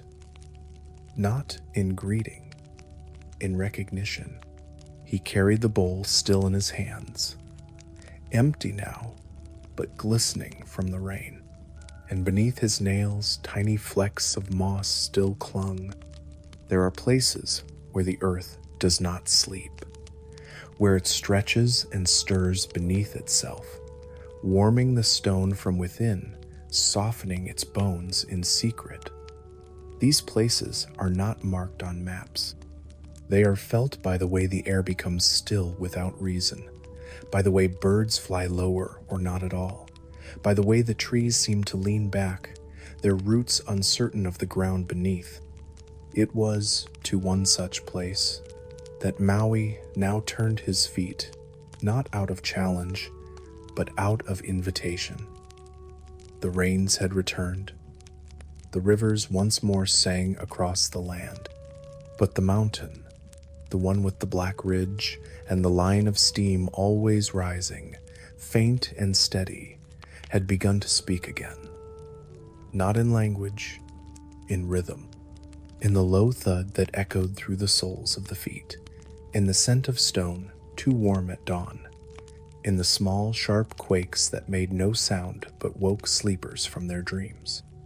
The journey upward began at the edge of silence. Māui walked alone, though he felt watched. Not by people they no longer came this way, but by the mountain itself. The trail was old, cut through grass and over hardened flows of lava that cracked underfoot like dry bark. Along the sides, tufts of silver ferns trembled in the windless heat. The air was not hot, exactly, but dense. It pressed against the skin like breath. There was no bird song, no insects, only the crunch of his steps, the faint whistle of unseen steam escaping from narrow fissures in the rock. He carried nothing but a small woven pouch of leaves tied at the waist inside, a stone wrapped in tapa, black and smooth, taken long ago from this same mountain when it had last slept.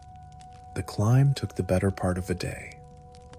As he ascended, the ground changed color from brown to gray to deep volcanic black. The surface became more uneven, fractured. Footsteps echoed strangely, as if there were hollowness beneath. The heat rose not from the sun but from below, from cracks in the crust, from vents where the mountain exhaled in short, warm breaths. Steam drifted lazily from thin lines in the ground, its edges shivering like cloth in slow motion. Māui did not hurry. He paused often, placing his hands against the stone, listening, not for tremors, for patterns. The mountain was not angry. It was not preparing to destroy. It was dreaming. By the time he reached the caldera, the wide, jagged rim of the sleeping crater, the sky had turned a dull copper. Clouds hung low, heavy with fine ash that did not fall but floated endlessly. The air shimmered faintly with heat. Below, in the vast bowl of the mountain's center, veins of lava glowed beneath thin crusts of black. The surface cracked and sealed itself again, breathing. Every few minutes, a bubble of molten stone would rise, swell, and burst with a sound like a slow drum beat. Far from violent, just ancient. Māui sat on the edge of the caldera. The wind here was dry, not cooling, but clean. It carried the scent of sulfur and iron, of minerals cooked by time. He pulled the small pouch from his belt and unwrapped the stone. It was still cool. He placed it on the ground before him, whispering a name. Not a spell, just a greeting. The stone did not move, but something shifted. Below, a ridge of lava bulged, then calmed. A line of steam twisted skyward, then vanished. He stayed there for hours, watching, breathing, listening, and the mountain spoke. It told him of the time before memory, when the island was only flame and ash, when rain hissed against new rock and plants grew from cracks born of heat. It spoke not in words, but in rhythm, the deep pulse of living stone, the slow roar of pressure beneath pressure, the song of something that remembers being molten and does not resent it. Māui reached out his hand and touched the ground. It was hot, not burning, but firm, pulsing. Alive, he lay down then, on the stone, with his ear pressed to the ground, listening for the heartbeat. It was there, slow and steady, louder than thunder and softer than footsteps. He closed his eyes. For a long while, he did not move. When he rose, the stone he had brought with him had warmed. He placed it back in the pouch and whispered thanks. The mountain rumbled once low, slow, almost like a yawn, then stilled. As Māui descended, night began to fall. But the sky above the mountain glowed with soft red light. Not fire, but memory of fire. Not threat, but promise. And for days afterward, the villagers spoke of how the winds changed, of how the roots of taro spread more easily through the softened earth, of how the children's sleep became deeper, of how, at night, the stars above the mountain seemed to flicker in time with something no one could name. But Māui knew it was the mountain's breath, and now it was shared. The ocean at night is heavier than the ocean by day. It holds weight not only in depth, but in silence. The stars above it are reflections of reflections, and the wind that crosses its skin no longer cools but presses. When a canoe drifts into this darkness, its wood groans in ways it does not groan under sunlight. And when a man looks into that black water, it does not return his face. Only movement. Only waiting. It was just after the full moon, when the tides were highest, that the whale came. No one saw it arrive. The sea did not foam. The horizon did not lift.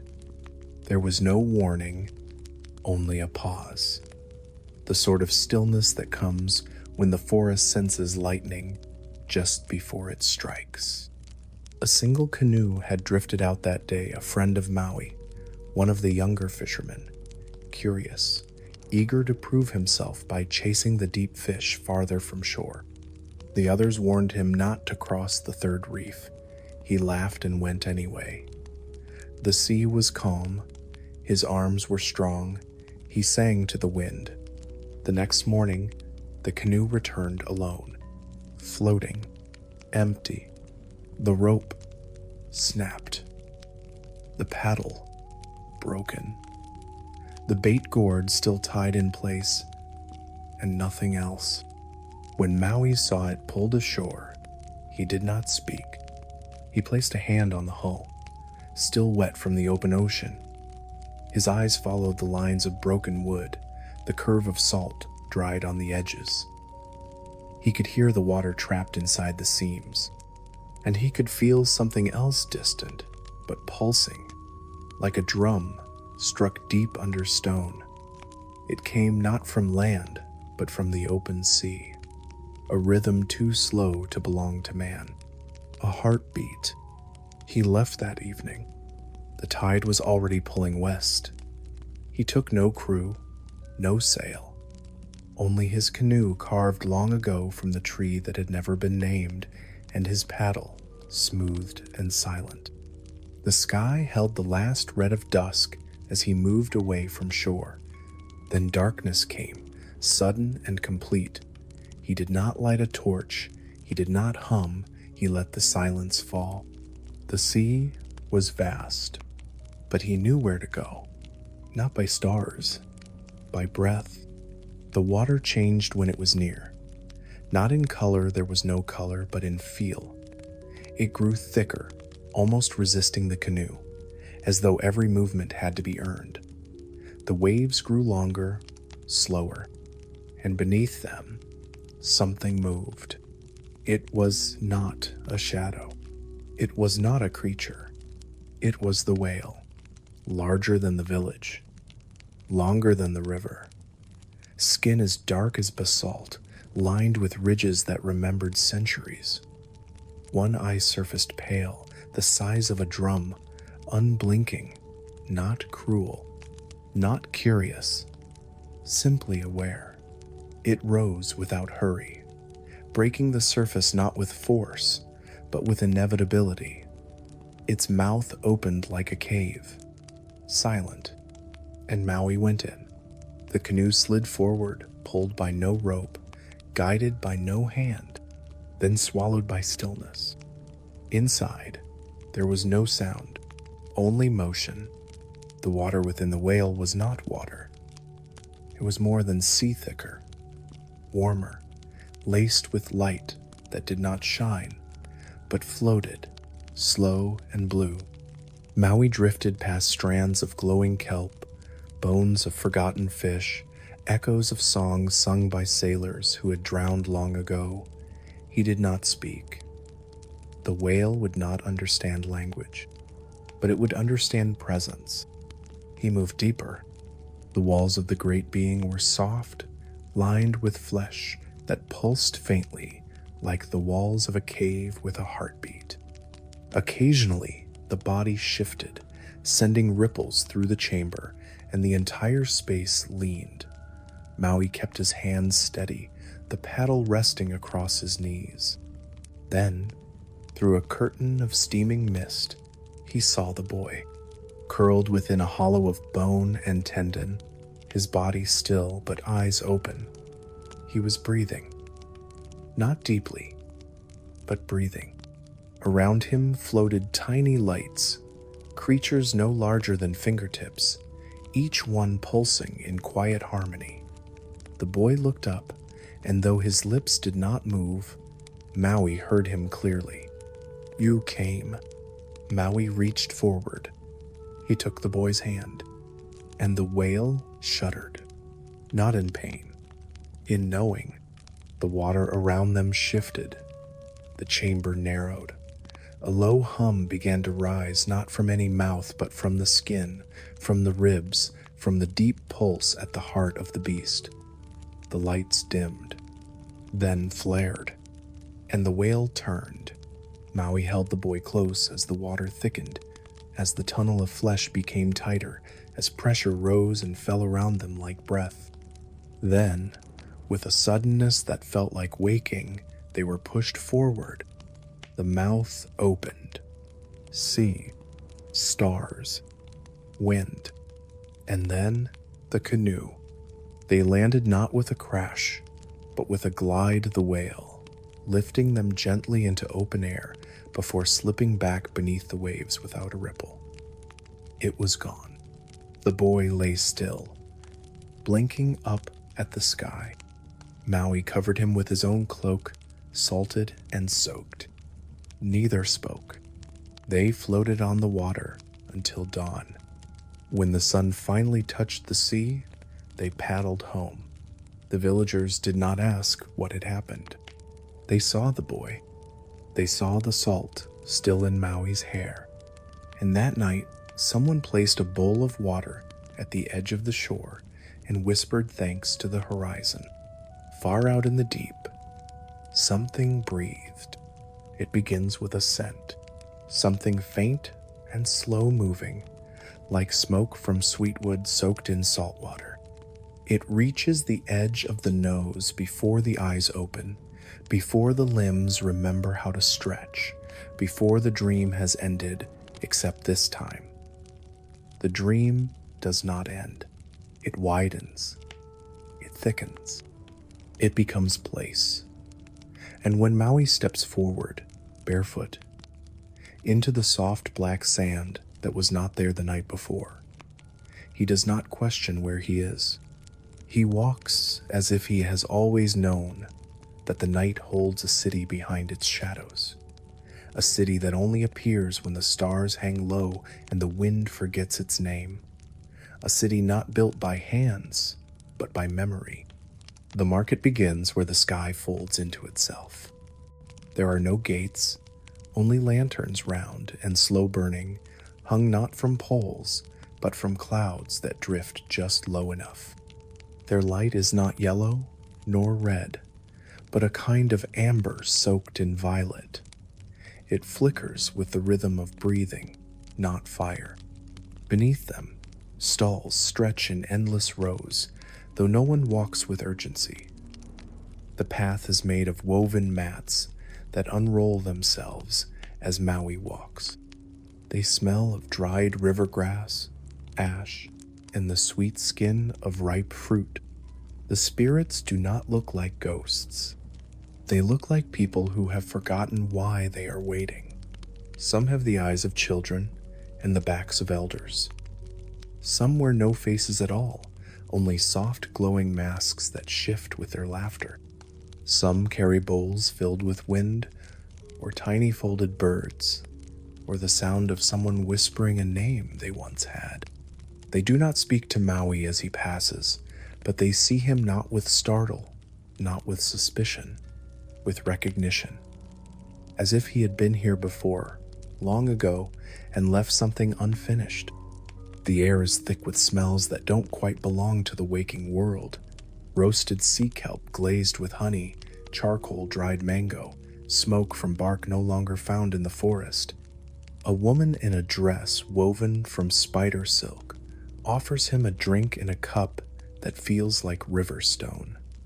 It tastes like something he once dreamed but never told. When he finishes, the cup vanishes, and in his palm remains a single drop of dew that refuses to fall. He continues walking, At one stall, an old man sells silence. He slices it from behind his ears, places it in small ceramic jars, corked with feathers. At another, a spirit in blue wraps sells broken stories, tangled in thread and tied with moss. A boy with no shoes asks Māui if he remembers how to hum. When Māui answers with a smile, the boy gives him a pebble with a hole through the center. For remembering later, he says, and then is gone. Time does not pass here. It only folds. At the heart of the market stands a tree made entirely of thread. It hums gently, its roots buried in nothing. Beneath it sit 3 women with eyes of fish and hair made of long grass. They are weaving something not yet finished, a net, or a sail, or a door. One looks up as Māui approaches, nods once, and motions for him to sit. He does. She does not speak. She places a strip of cloth in his hands. It's the exact same pattern that lined his grandmother's sleeping mat. He runs his thumb along it.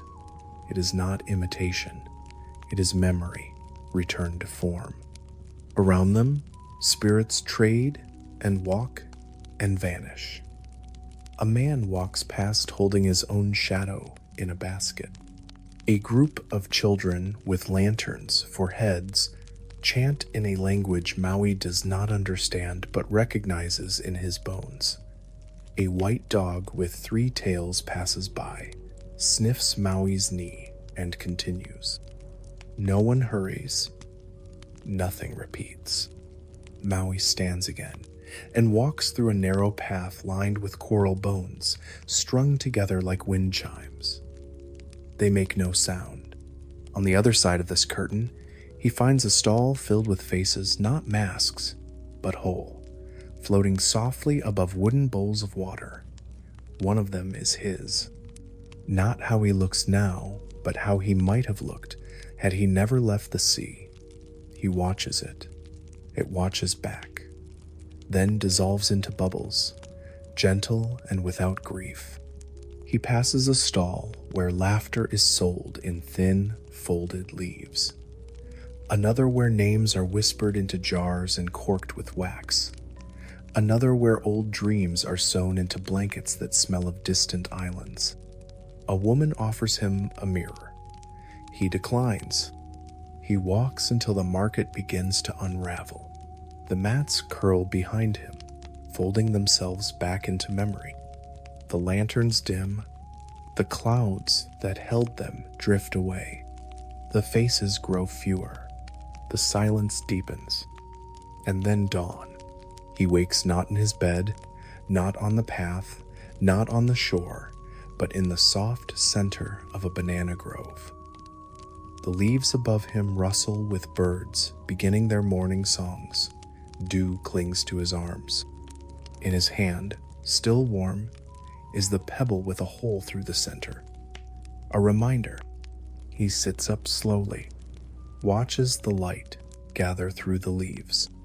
The memory of the market does not fade. It settles, quietly, like a blanket laid over a sleeping fire. There are mornings when the air itself seems woven from quiet, when the birds do not sing, but murmur softly in the canopy, and the wind does not move through the trees, but rests in the leaves, listening. On such a morning, the house of Maui's mother glowed not with firelight, but with stillness. The kind of stillness that settles into corners, that warms bowls left on shelves, that hums in the thread of sleeping mats. Her hands move steadily, as they had every day for years, gently peeling the bark from the narrow trunk of the paper mulberry tree. Each motion carried a rhythm learned. Long before words, the gentle pull of thumb along green skin, the soft snap as fibers released from wood. She worked before the sun touched the floor, her feet bare on the cool earth, her hair tied back with a strip of old tapa already faded from time. The process of making cloth was a kind of prayer, not one spoken aloud, but one performed with every repetition of motion. First, the bark was stripped and soaked in the waters of a shallow stream that remembered the hands of her mother and her mother's mother. Then it was laid across a hollowed log and beaten with a heavy wooden mallet, its surface carved with ridges, not to destroy, but to stretch. The sound it made was deep and soft, not unlike the heartbeat of the mountain. Thud, thud, a pause. Then again, she did not rush. The fibers needed time to speak to one another, to become more than parts. She sang while she worked a melody without words, carried low in the chest, rising and falling like the breath of sleeping children. Māui sat near the doorway, cross-legged, watching. He had been in many places, had spoken with fire, slowed the sun, walked into the mouth of death.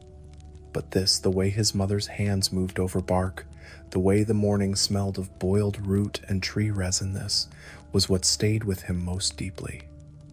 She had begun weaving something new, not for trade, not for the ceremony. For him, each morning he watched as the cloth grew longer. When the fibers had been beaten soft and wide, she soaked them again, mixing them with paste made from arrowroot and the fine ash of sacred firewood. She laid them to dry across smooth stones, warmed in the midday light, and when they were ready, she painted them, not with dyes, but with patterns made from memory.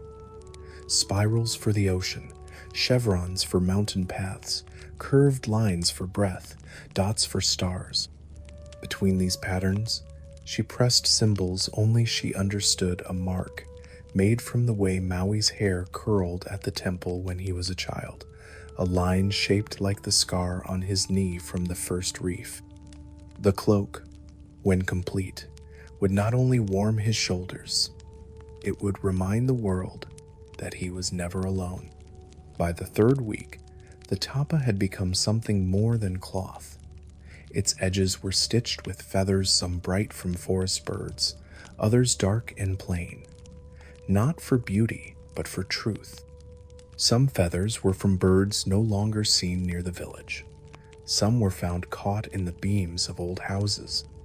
Each was sewn in place with a thread pulled from her own garments, worn thin from years of wear, but never broken.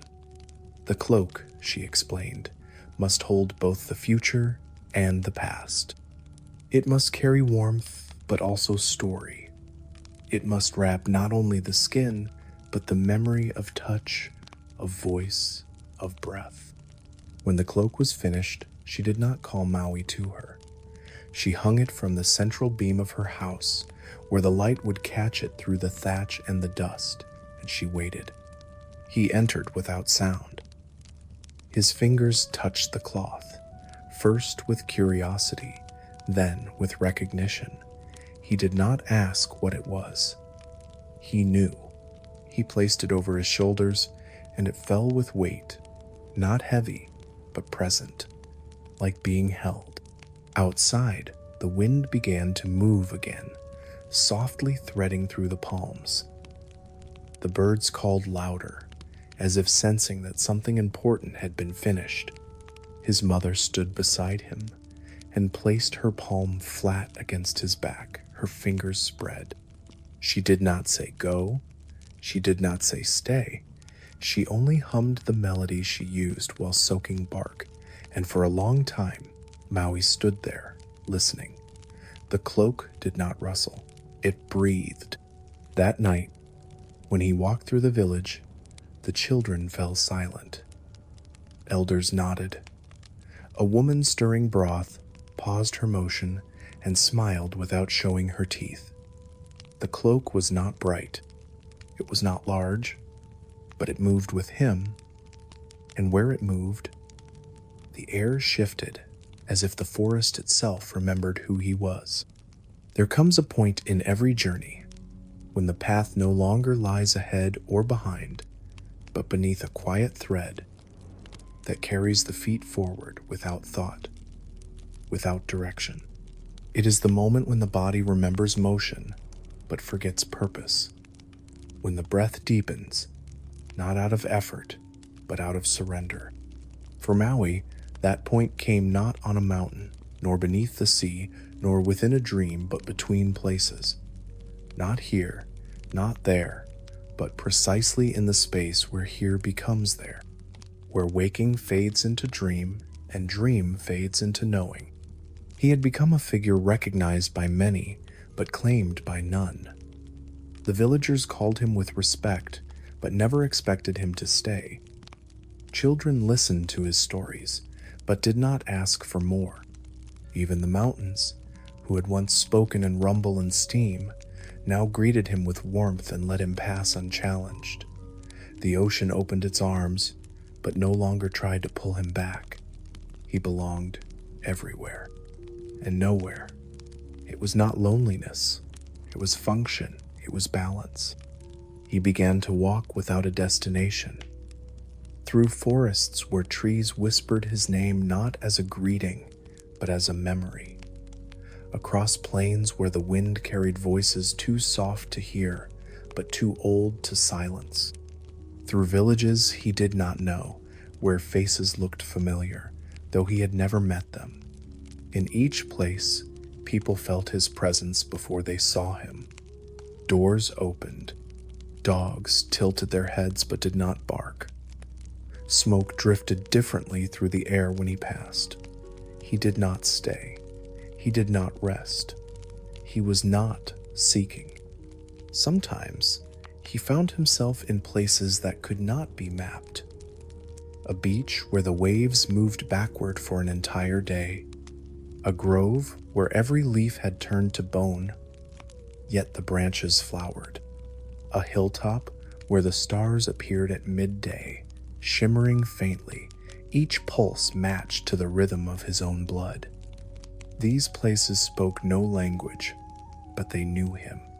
They accepted his footsteps as part of the earth's own breath.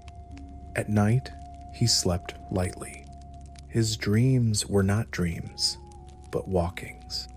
Sometimes through mist, sometimes through fire, often through silence so complete it pressed against the skin like cloth soaked in water.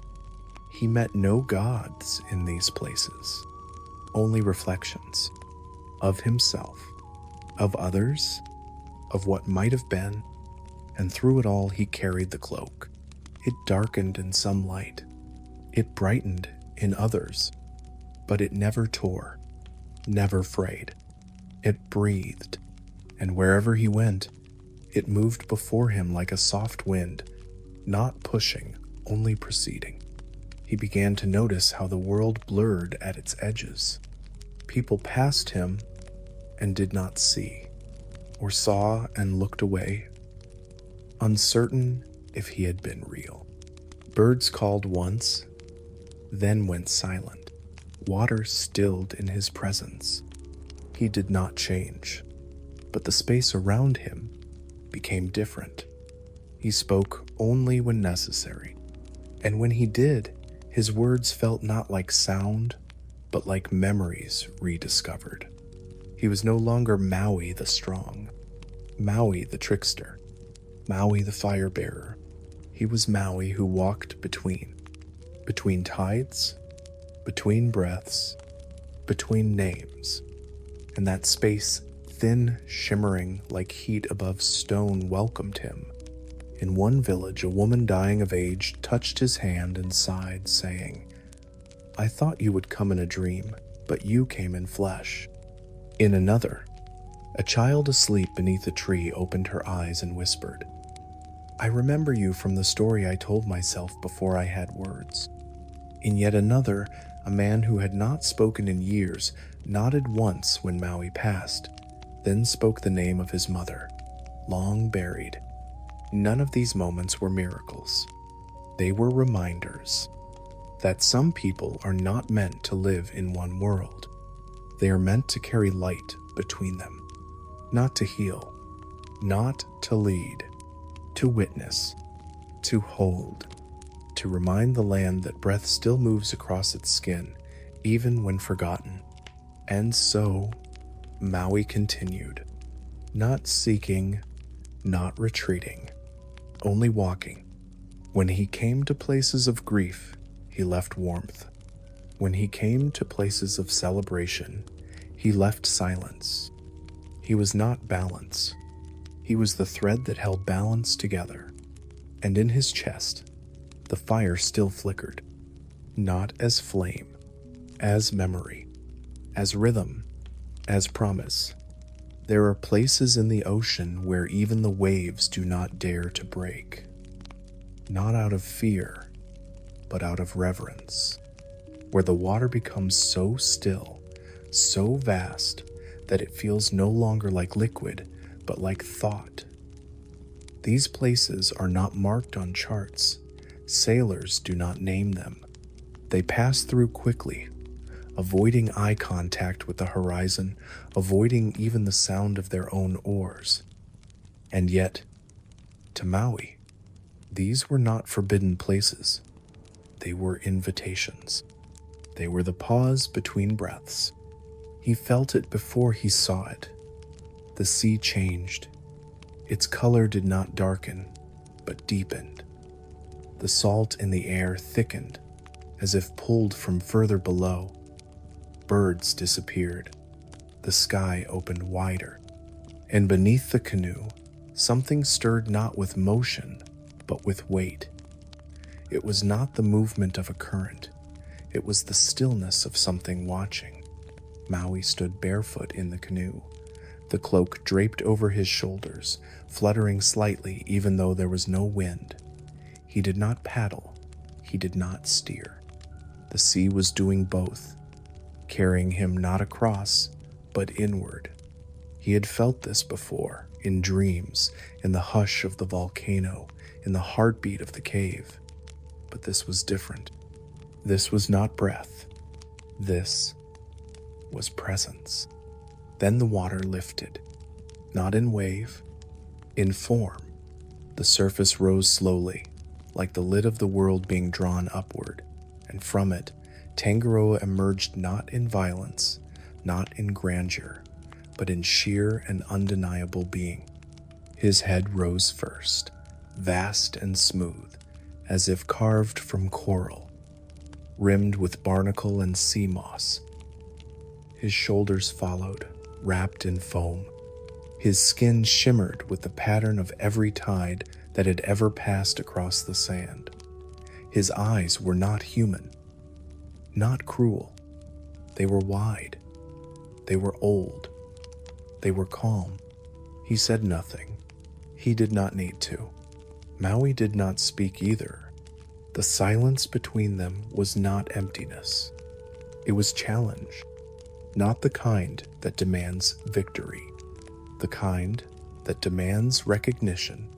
Tangaroa stood in the sea, half formed, half merged, his body reaching toward the clouds, yet never leaving the water.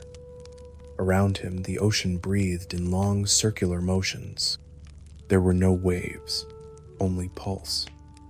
The sky above had turned colorless, not gray, not white, but the soft, nothing of still light.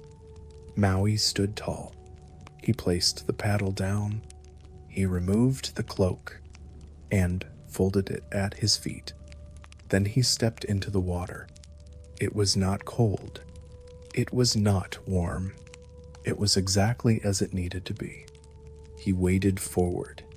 The water did not fight him. It parted without effort, without welcome, simply allowed. When it reached his chest, he stopped. Tangaroa watched, his eyes unblinking, his breath the rhythm of the sea's own tide. Then he lifted one hand, not high, just enough. The water responded. Around Maui, a circle formed not of foam, but of stillness.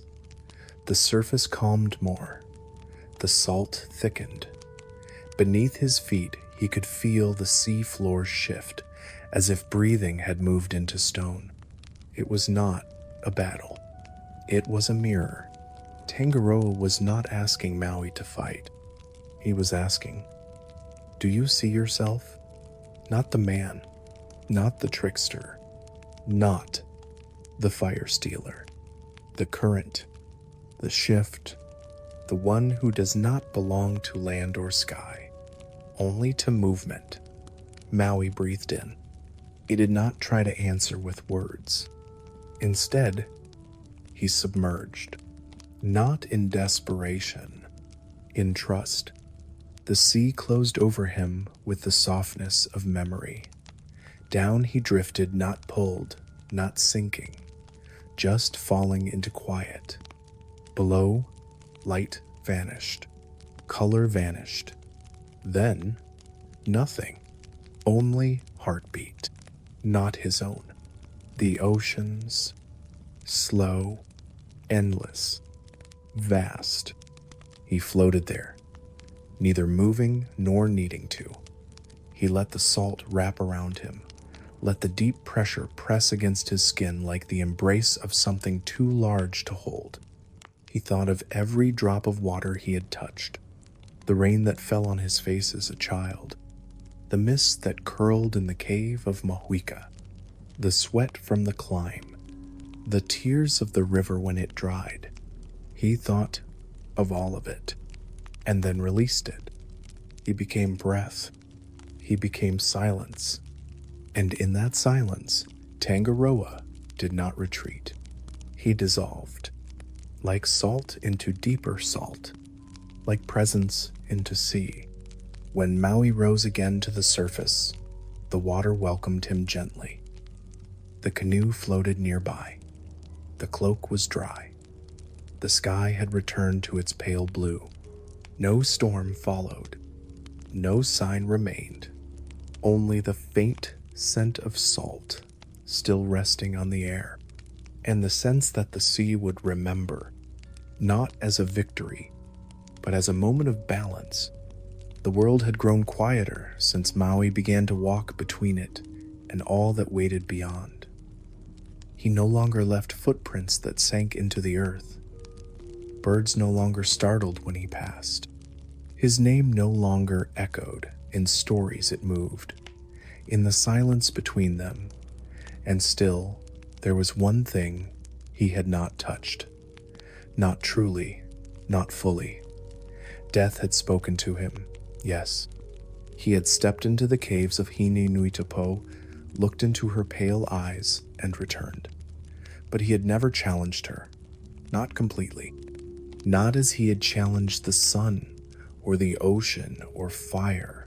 There was one boundary he had not crossed, and part of him wondered if it was still his to test. He remembered a story, an old one, told in hushed voices beside low-burning fires. A story of how, if one entered the goddess of death while she slept, if one entered through the path no one dared name and exited again before she woke, then death itself would break open.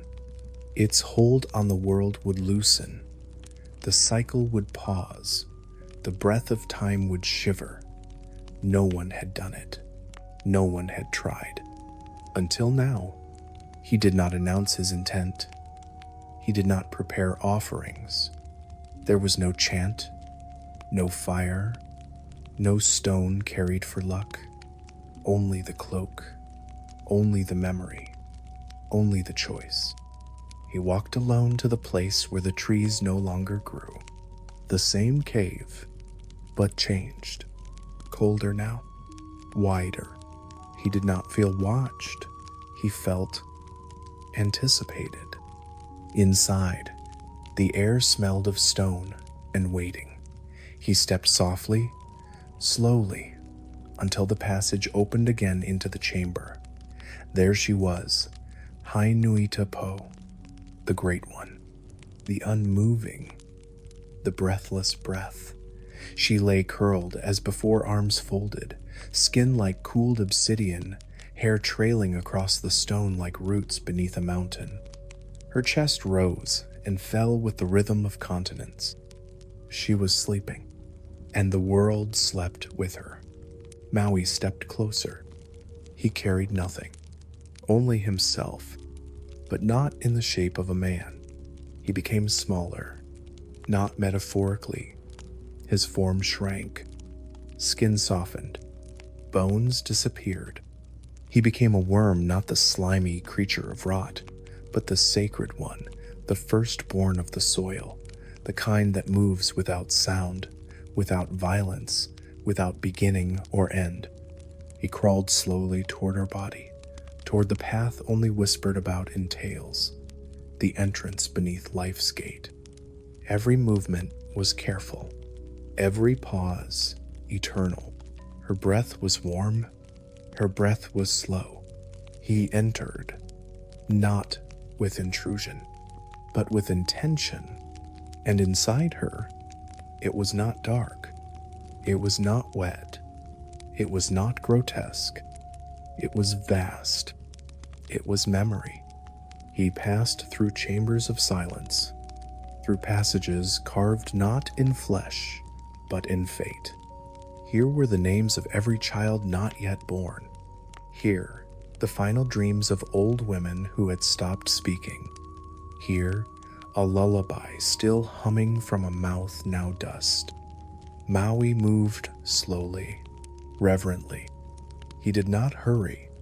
He believed perhaps that if he moved slowly enough, gently enough, she would not notice. That he could pass through death and come out the other side. Change the shape of life. Make it longer. Make it freer. But death was not asleep. She only pretended. She had always known he would come. And as he neared the final chamber, the place where exit became possible, where transformation could take root, she closed her body like the sea closes over a falling stone. Not violently, inevitably.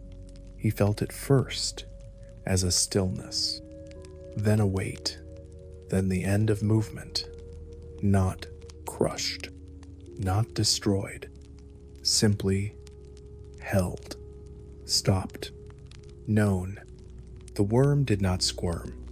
It sighed, and within her, a warmth spread, not cruel, not triumphant, mournful. She had given him a chance, but even she must keep balance. Even she must remember who she is. Maui did not scream. Maui did not fight. He became still, and as the chamber dimmed once more, the stars above the island shimmered. The trees were quiet. The sea, for a single moment, held its breath, and then breathed again. There was no funeral. No chants were raised. No body was returned to the earth. The ocean did not give him back. The sky did not open. The caves of the dead remained closed. And yet, his absence filled the island like mist, not falling, not rising, simply present. People did not say his name for several days, not because they feared it, but because it felt too near, as if to speak it aloud would break something delicate, as if to name what was gone would make it more gone. The elders gathered near the banyan tree. They did not call for a meeting. They sat, one by one, in silence. The youngest brought bowls of water. Someone brought breadfruit. No one ate. They looked toward the horizon and waited for something they could not name. When the wind shifted and moved the tops of the trees in slow waves, one of them nodded. Not in agreement, in memory. In the forest, the birds returned to the branches Maui once passed beneath. But they sang differently now. Not louder, not softer, but with longer pauses, as if listening between their own notes. The trees had begun to curve differently. Not grow, not lean, just bend in places where he once sat, where he once climbed. Leaves turned their faces upward in the hours before dawn, and people noticed without noticing. They folded tapa cloth with more care. They stirred taro longer before serving it. the details changed. In the villages, children told stories. They did not get them right. They said Maui rode on the back of a whale made of starlight, that he braided the sun into a rope and used it to pull the island closer to the moon, that he drank fire from a flower and laughed so loudly the volcano cracked open, that he was still alive, just turned into a tree or a rock or the wind. None of it was true, but none of it was false either. His mother still walked to the river each morning. She did not sing, but her footsteps followed the rhythm of the old chant, the one she used when softening bark, the one she hummed when he was small. At night, she left a bowl of water outside her door. She never said why. The sea did not speak, but the tides shifted. At certain hours, the waves reached further than before, then pulled back more gently. Fishermen began to find their nets fuller, though they had changed nothing. The hooks held better, the lines tangled less. One man claimed he heard laughter under the hull of his canoe, but only once, and only when the moon was missing. The mountain slept, but not deeply. Its slopes, usually cold in the mornings, stayed warm longer now. The stones carried heat like memory, not fire. Birds nested higher on its shoulders, as if no longer afraid of breath beneath the earth. The ash at its summit scattered in new spirals. No one climbed it. Not yet. And the cloak remained. It hung in the center of his mother's house, untouched, unfolded. But each time someone passed beneath the doorway, they felt something settle over their shoulders. A weight, not of fabric, not of thread, of presence. Some said Maui became the stars, that the long curved line of lights now visible over the southern sea was his canoe, that it moved one finger width every week, heading toward some island not yet born. Others said he went underground, walking still between roots and rock, carving new tunnels for water to find its way, that the moas sing to him at night. That he Nuite Po lets his dreams walk free even as she holds him still. But the truth was simpler. He was everywhere. In the pause before someone speaks, in the breath taken before a leap, in the hands that hold both mischief and reverence. He was in the bark peeled slowly at dawn, in the coals that stayed warm long after the fire had gone out, in the nets mended with laughter, in the footprints found near the edge of water too large for a child, too light for a man. No one built a monument. No one carved his name in stone, but the world held him, not as memory, as pattern, as rhythm, as echo. And when the winds came through the palms late at night, when the sky hung close, and the sound of waves curled along the sand like a forgotten song, people sometimes looked toward the dark and said nothing. Not because they were afraid, but because they knew he was listening, still walking, still between, still Maui.